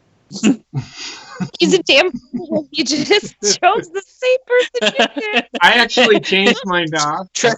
Trek was an idiot for choosing I Becky actually Lynch. changed mine to Oscar, but he picked Oscar. I don't know what I'm doing. Bob, I hope neither of them win, and they both die in the middle of the ring. The next match is the WWE Universal Championship. The Fiend, Bray Wyatt. And it's The Fiend. The Fiend is wrestling, not Bray Wyatt himself. Yep. Not the normal Bray Wyatt. Is taking on Daniel Bryan. And I'm talking the Yes Movement Daniel Bryan. In a strap. In a strap match. Hold on. Before we get into pick, can I bring something up? No. WWE, hold on. WWE, like, actually magically thought that we all forgot what the rules of a strap match is. And they like changed the rules because I What? don't remember what they said, but they said like you got to do such and such in order to win. But like a strap match is the first person to touch all four That is corners true. of the ring. That is true.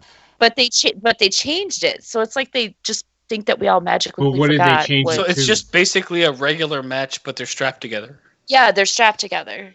They're just Like, it's they're not the just, full yeah, they're corners. just using the strap to so that they I mean, do we really want to see them touch all four corners? I mean, No, no, that's what turning I'm a saying, shitty but- gimmick worse. No, and I completely agree with you, but it's like okay, you can't have these matches and then just like change the rules and not expect people to remember what they actually were. No, I get you. I get have you. a strong AEW did it feeling. with their first street fight. Yeah, true. I have a Sure. strong feeling that the Fiend will be hung with the strap on the ropes. Like he'll jump over the ropes and be like fake hung. Okay. There, I mean, they've already fucking like. I mean, you got to go somewhere with this. They do. They actually do. Either that or he'll fall 50 feet. He's gonna be hit by a train and still win. So, Heather, who do you got in this match? I mean, come on, he's unstoppable. The Fiend. He's Take the unstoppable. He's Mhm. unstoppable, yes. But with the way they're pushing Daniel Bryan, I think they're gonna put the title Yes. back on him. Nah, he's gonna lose. Nope, I 100% agree with Heather. They are pushing the Yes Movement again, and it is taking off like wildfire. They are not going to crush it. No, they're gonna crush it. They'll crush it because that's what WWE does. But And again, So, they I mean, even if could they play it. They could also play it the way that they did for how many freaking months and months with Daniel Bryan, where he kept losing and he kept losing until he gained enough momentum to where people were fucking screaming when it was to the yes chance. So he could lose. I don't know. Whatever. Fuck it. Daniel Bryan. that's more likely what they're gonna do with him. But at the same time, I mean, at this point in time, cares? how is he going to beat the Fiend? He's got a strap. He doesn't have a fucking machine gun. I am going with the Fiend as well. Yeah. He'll win by some fucking stupid shenanigans. Hey, Gina? With Daniel Bryan. He went with Daniel Bryan, right? Gina going with Daniel Bryan. Senor, I probably am, but I don't give a fuck. Trek? I'm going with the Fiend simply because they'll have half the match in the ring. So Brian are gets you pulled going? down into the ether. Brian gets pulled down underneath the match. Oh my They have God, the you're underneath the still ring. on this. They have what they say is half the match there. He gets spit back up. Fiend covers him 1, 2, 3. Okay, so you're expecting some of the match to happen under the ring where nobody can see what the fuck is going on. Yeah, because No, that's they're gonna what- have a camera down there, and when they Yes, do, they're gonna see the yeah. Fiend butt fucking Daniel Bryan. I actually talk, please. Yeah, go for it, Trick.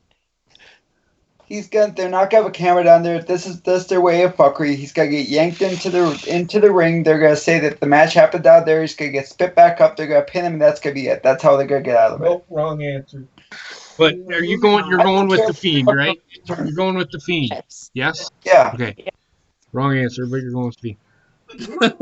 With the Fiend, you trash up. Here's drink. That's what drink it. Shut the fuck up. The Fiend is going to win by being unkillable. Bobbit. It's like Jason Voorhees. Who the fuck's gonna beat that guy? Bobbit. He's been 8 movies. I'm going Fiend with this one. I don't see Fiend losing until WrestleMania. Uh-oh. Does this tie into your bullshit? Undertaker winning the Rumble. Not yet.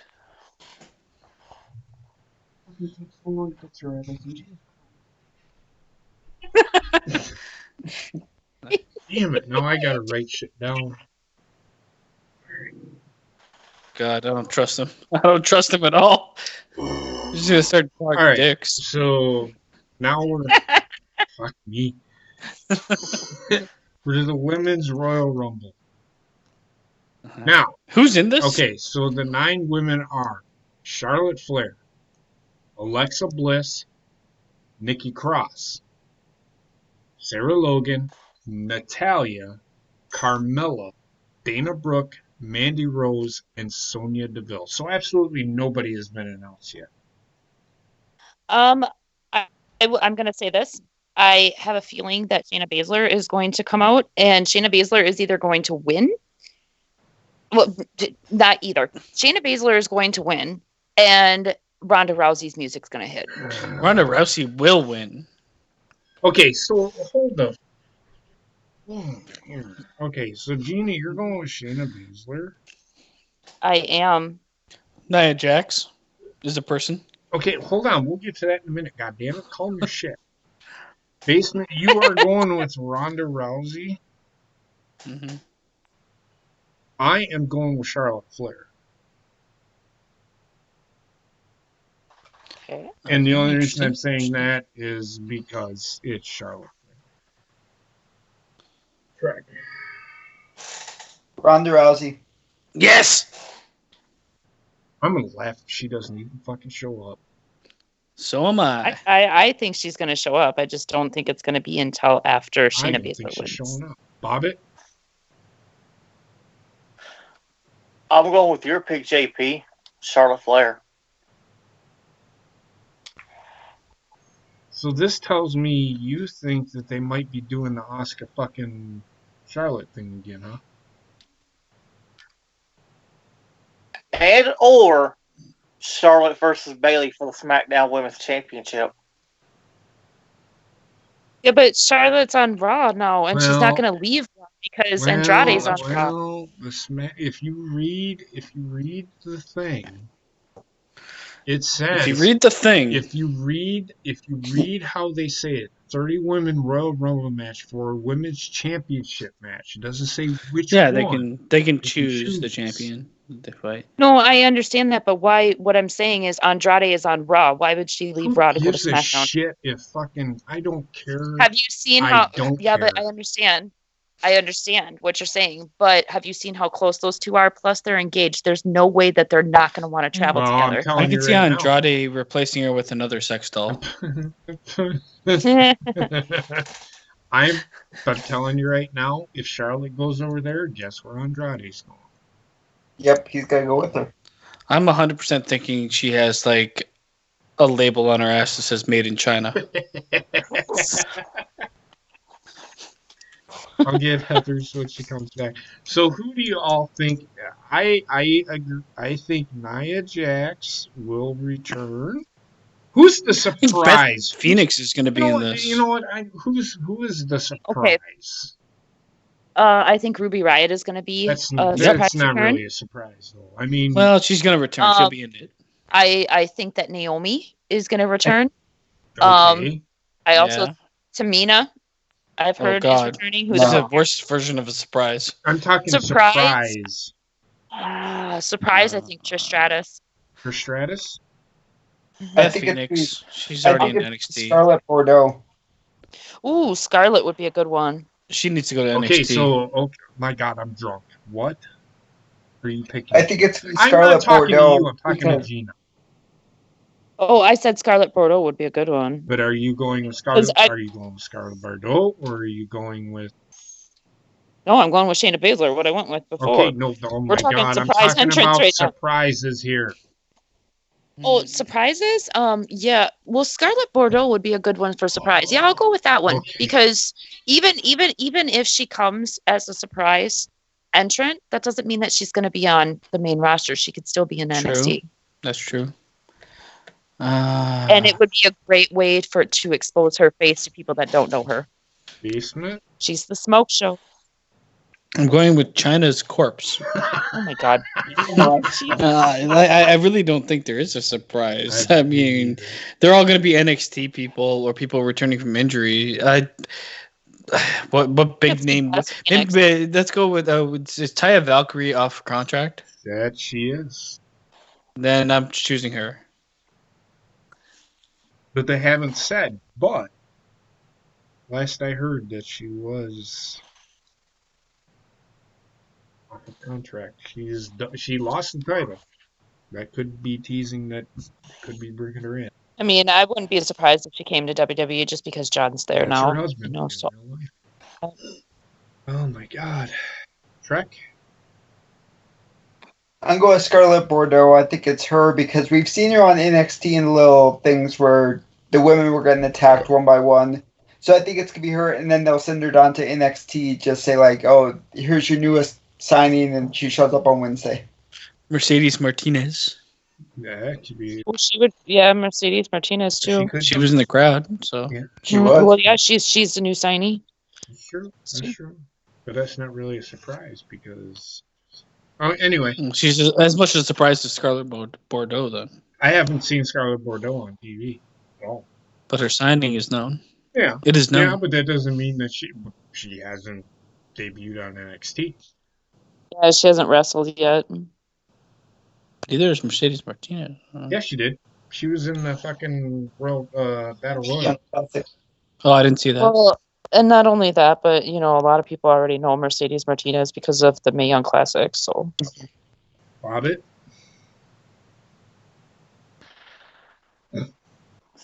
Santina Morella.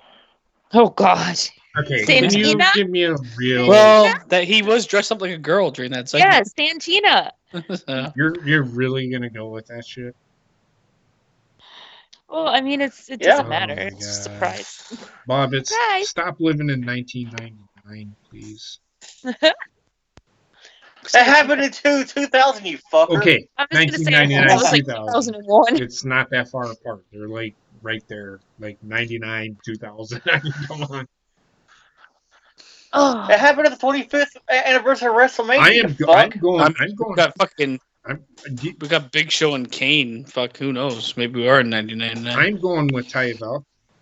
I think she Yes. is. oh And God. winning it. I'm just kidding. She's I'll get definitely winning. Heather's when she comes back. She's Monday woke up because I can't. Yeah, we couldn't hear that at all when she's like yelling at you. Yeah. You should fucking be finished now. All right. So the men's Royal Rumble again. It's a 30-man Royal Rumble for a World Championship match at WrestleMania 36. And no, I got a spoiler for that. For WrestleMania, a prediction: they will not shoot Kairi Sane out of a cannonball. Oh, but they have to do Aw. this. They Ronnie, don't know. Ronnie and I, our hearts are set on It's it. not. The iconic It's shot in out of Tampa cannon. Bay. It's in Tampa Bay. She's a fucking pirate. She's got to be shot out of the cannon. But is she a pirate now? But do pirates normally pirates get shot out anymore. of cannons? Like, Shut up! Just shut up, just okay? This jump is not off your- the fucking plane. Is she You a know what? pirate? Stop crushing. You know what, basement? Stop crushing our drinks. Is Okay. she a pirate? Shoot her with a cannonball. Is she a pirate though? Not anymore. Oh, wait. She's not anymore. So here's Yeah, who she's announced. just Here ancient, is yeah. who is announced for the men's Royal Rumble. Now keep in mind there are 27 men, which means there's only 3 spots left. Roman Reigns, Unless what Trek put in the chat could possibly come true. Roman Reigns, and I am not looking at the chat. Roman Reigns. Sorry. Go ahead. No, go ahead. No, Trek just put in the chat. And it was from a reliable source, from what I could tell. There's rumors backstage that Vince is going to come out at the beginning of the show and announce that it's going to be a 40-man Royal Rumble. Well, that would explain why. Well, then the women are probably going to be like, "How come It's we all don't get NXT 40 after women?" that. Because you don't have 40 women.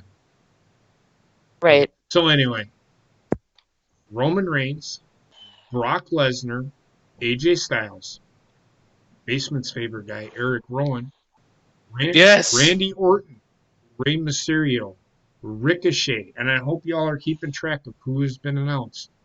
Drew McIntyre, Elias, King Corbin, and Basement predicted that shit. They are using that as a gimmick. Dolph Ziggler, Otis, and Tucker, Rusev, Bobby Lashley, Aleister Black, Buddy Murphy, Braun Strowman, Shinsuke Nakamura, Seth Rollins, Kevin Owens, Samoa Joe, Kofi Kingston, Big E. R-Truth has been announced through Instagram. John Morrison and The Miz. As of right now, it is a 30-man Royal Rumble. I do not give a shit what the rumors are. As of right now, it's a 30-man Royal Rumble. Like I said, 30-man Royal Rumble match for the world title at WrestleMania 36. If it's a 40-man, it's just going to be 10 NXT guys added to this. So that's the whatever. only reason. So, and Heather's back. Heather, who do you pick for the women's Royal Rumble? Win. Okay. So the 9 not a women, lot. Charlotte Flair, Alexa Bliss, Nikki Cross, Sarah Logan, Natalya, Carmella, Dana Brooke, Mandy Rose, and Sonya Deville. There's 21 more women. Surprise entrant. And I'm not talking about returns. I'm talking about somebody you're not expecting to show up. That would The surprise entrant? Yeah. Or not to win it, but give me your winner and then give me your surprise entrant. Right. Or maybe they're two in the same. You could be. That was my pick. It should have been, but whatever. No, because she's not winning. I mean, Ronda Rousey was my pick. you think Ronda Rousey is I surprised? picked Shayna Baszler. It's kind of a surprise. Not really. No, She's I a think- return. Return. I mean, I picked Shayna Baszler. I think she's not going to be a surprise. She's just going to be an entrant.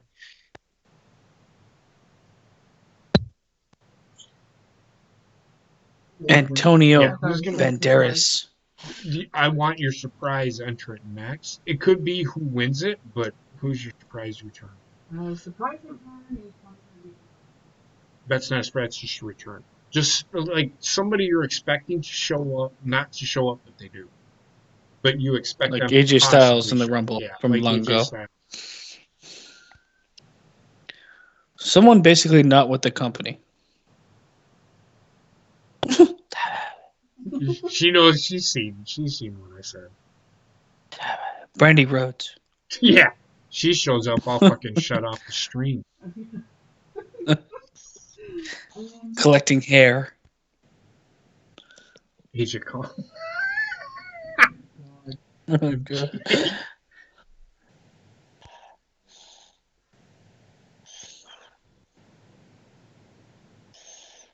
Oh, it's tough. Michelle McCool.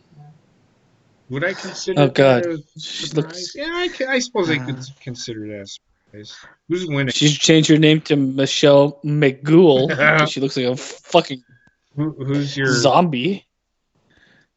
winner? Basement. She had like cancer or some shit like that. Michelle McCool did Well, not. then she has a reason for looking She like a was, zombie. she was super sick. She was super sick. I thought it was cancer, but if not cancer, it's something else. Now she's better now, obviously, because she was back last year. Because But the Color Undertaker stuff. is her husband and he doesn't rest in peace. Sucking her soul out of her vagina. It was AIDS. It's Michelle McCancer.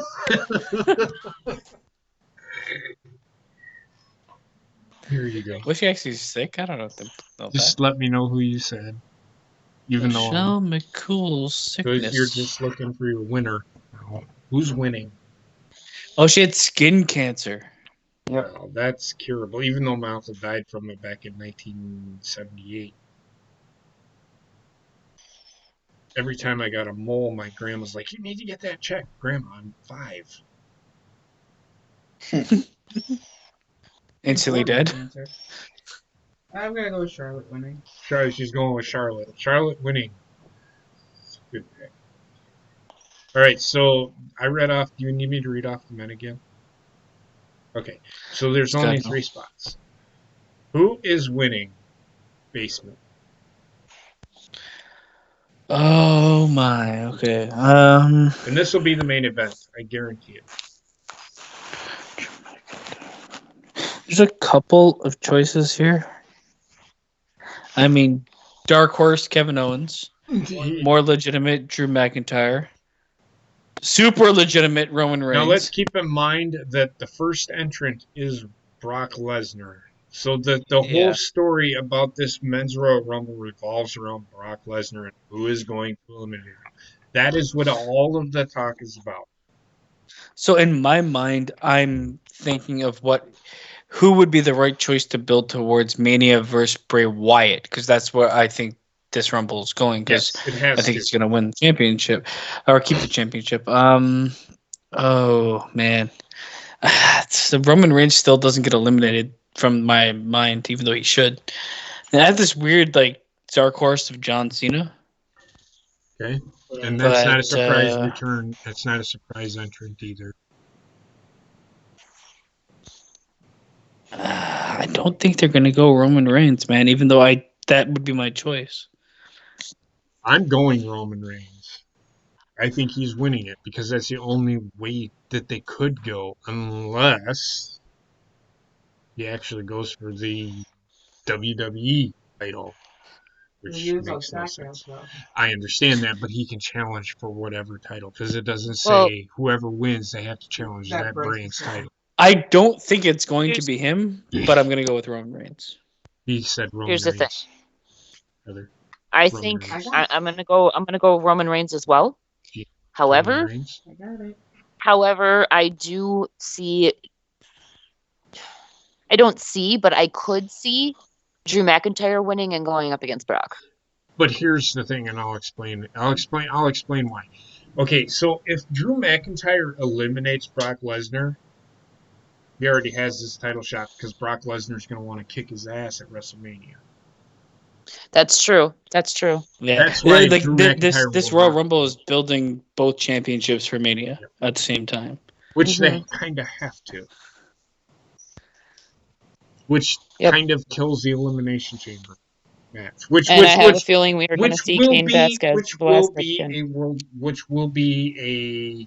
That's going to be the championship match, I think. That'll be. Well, that will be. It could turn something into a triple threat. That could be where the Fiend loses the title. I don't know. Yeah, I could see the Fiend versus someone else, because then he doesn't have to get pinned to lose. Well, in the Elimination Chamber, he does have to get pinned. No. If the Elimination Chamber winner goes on to add themselves as a third person to a match that's already decided for WrestleMania. There you go. That I can see. Okay, so we'll worry about elimination. I also have a feeling that we are going to see Cain Velasquez come back. I don't want to see it, but I have a feeling he's going to be one of those entrants that we don't know.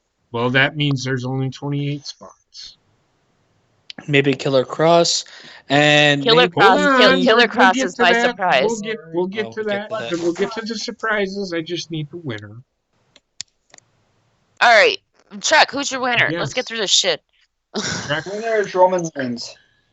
Winner is Roman Reigns. Okay, Bobbitt said that he has a reason for. I can't remember which it was, but. Why did you? Okay, so it was a women's match. Yeah. No, he had a reason for Roman versus Corbin. Yeah, he said the men's match too is coming up with him. Okay, so whatever. Yep. So who do you got winning the men's Royal Rumble? Drew McIntyre. And good guess, man. Why? but then it kind of defeats. I think Seth Rollins is eliminating Brock Lesnar. Wait, what? That makes no sense, Bobbit. Yep. Wait, why? I see it. Are mean, you okay. seriously going with that stupid fucking shit you gave us earlier? I fucking am. Oh my.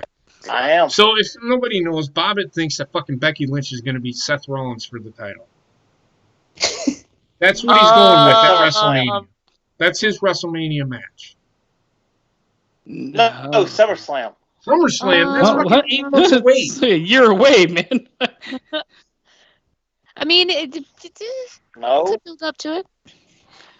I mean, I'm when is excited. okay? Bob it. Oh, You know God. what? It is what it is. But if Other you wanted to stuff. throw it away, I mean, you did. So No, he didn't actually, because he chose Drew McIntyre, which is actually a really good choice. It's a really for good winning. choice, I but it was- makes no sense. But anyway, and I was just peeing. just based off of the way they've been doing shit, makes no sense.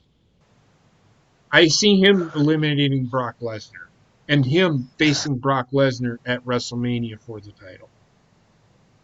So that Yeah, way that they would make make they don't have to have Drew McIntyre win the Royal Rumble and have no See, win. I see Cain Velasquez coming out second and eliminating Brock right away. So then you think Cain Could Velasquez happen. and Brock be terrible. Lesnar are going to be I think it's gonna be Cain Velasquez versus Brock Lesnar, part 2 at for WrestleMania. the title? I feel like Yeah. I feel like the better story is to have Brock Lesnar last to at least the middle of the Rumble, and have him kind of go on the crutch that I was more tired, so whatever. But if he gets eliminated right away, it's like it kind of takes Well, the I wind out of mean, my sails. Yeah, that You know, ruins the Cain storyline. Velasquez and Brock is far from over. So Okay, but then do that at SummerSlam. I mean, yeah, I could get behind that too. I'm just saying, I could see it happening. Not that it's gonna happen. I'm not a fucking fortune teller. I'm not a cookie. So, Trek, who'd you go with? Roman Reigns. So everybody's picked their winner. Yeah. Yeah. Surprise? Basement. Killer Cross. Motherfucker. Okay, surprise. Okay, so I have 4 people, even though there's only 3 entrants. Mm-hmm. I think Killer Cross will be. I don't know, man. Killer Cross is probably what most people are going to say, but at the same time, I don't know, because I feel like he would be better suited building up his name with the WWE audience than just showing up, because he doesn't have the same fucking acumen or credit or anything to his name Yeah, that AJ but Styles did. he was also an Impact, and a lot of American viewers watch Impact. I'll at tell you some right point in now, time. until we started talking about him not wanting to wrestle for cutting himself, I had no idea who the guy was. You're insane. Yes. I didn't know who he was either. I'm going to go with Goldberg. God, why? It's feel just it always deep in I'm my going to ass. go with Goldberg. Is that serious? You still It's deciding deep this? within his ass. Undertaker. He's being a smart ass. Who you going with, Basement? Goldberg and Undertaker. Let's just go with one. Both at the same time. Yeah. Yeah. Okay. So okay. I'm gonna go because I can see Undertaker. I can't. I can't see any of this fucking happening. Okay. Killer Cross is my one. My second would be Kane. Nobody cares about your second. You chose Killer Cross for your first. I choose Killer Cross. Wait, we need 3, don't we? No. Just one. Oh, okay. Killer Cross, I guess. Because the other two will just be fucking returns. Kane. It'll be Kane and Big Show. fucking Undertaker. Well, Big Show wouldn't be a fucking return. He's back. But anyway, He's back. Whoa. I think Hulk Hogan. Shoot me. I'm just kidding. Oh god. I'm actually going with Killer Cross because that's the obvious pick. Brian Cage. Correct. Yeah, it could be Trek. Brian Cage would be a good one. Yeah, I'm going with Killer Cross. Babe, Bobbit. I'm going Montavious Porter. Oh God, MVP. Okay, can I get on that for a second, please? I don't believe for a second that that's what's happening. I think they leaked that on purpose. They did. Also, MVP is like 7,000. Why would you leak that on purpose? Because Really there's easy. going to be some other people in the Rumble they don't want to get out, so they're going to leak the one obvious one on purpose. That we all thought he was coming back at. We all said, "Oh, he's coming back at the Raw 25th anniversary." He shows up for 2 seconds, and that's it. So it could be the same But thing. did He he, shows up but back. did he come? I'm in the I'd- Rumble. But did he? so he attacks But him. did he come back? I'd be okay to never see him again in my life. Me neither. I'm just saying. The guy can't. The guy's 60. Yeah, I'd rather see fucking most valuable Here's- primate. Hey, here's an interesting tidbit. Did you guys know that Chris Benoit trained MVP a little bit? Yes. Oh shit, David Benoit. That's my pick.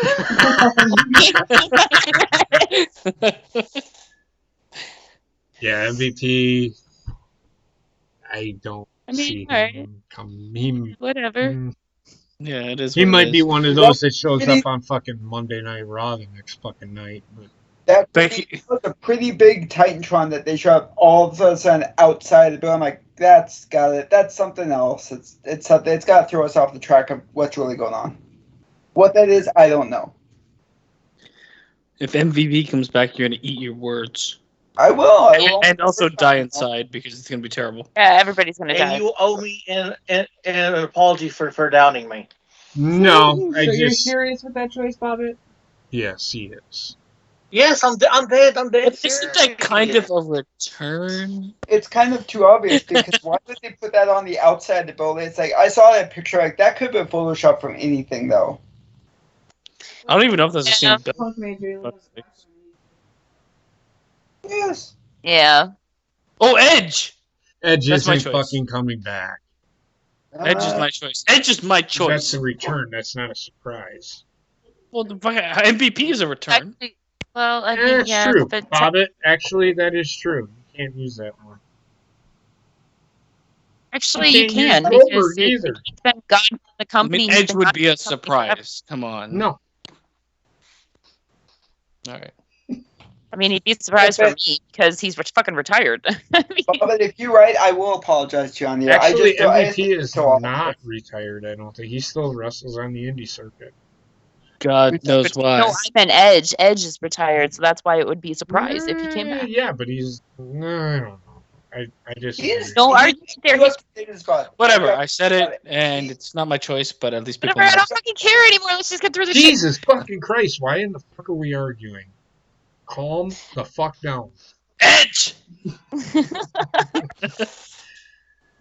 So, don't forget, I need somebody else to close the show because I am that fucking. Thank you for Don't forget- watching. Go fuck yourselves. Don't forget to watch the Rumble don't- on JP's channel tomorrow night. See you later. Bye. Why are you telling people to go fuck themselves? That's not very nice. Because I love them all and they know I'm joking. Bye. Don't forget, Come folks, and fuck me. we'll be on tomorrow night. The pre-show doesn't matter. Never does. What's Mather? I said Mather, you think. Marshall Mathers. Jerry Mathers from Believe It to Beaver. Thank you all for sticking around with our chaos. So we'll be live at about 5:30 p.m. Central Time. If you don't like that, I don't know what to fucking tell Tough you. shit. Leave It to Beaver should have been a porno name. I'm pretty sure it was. Everybody have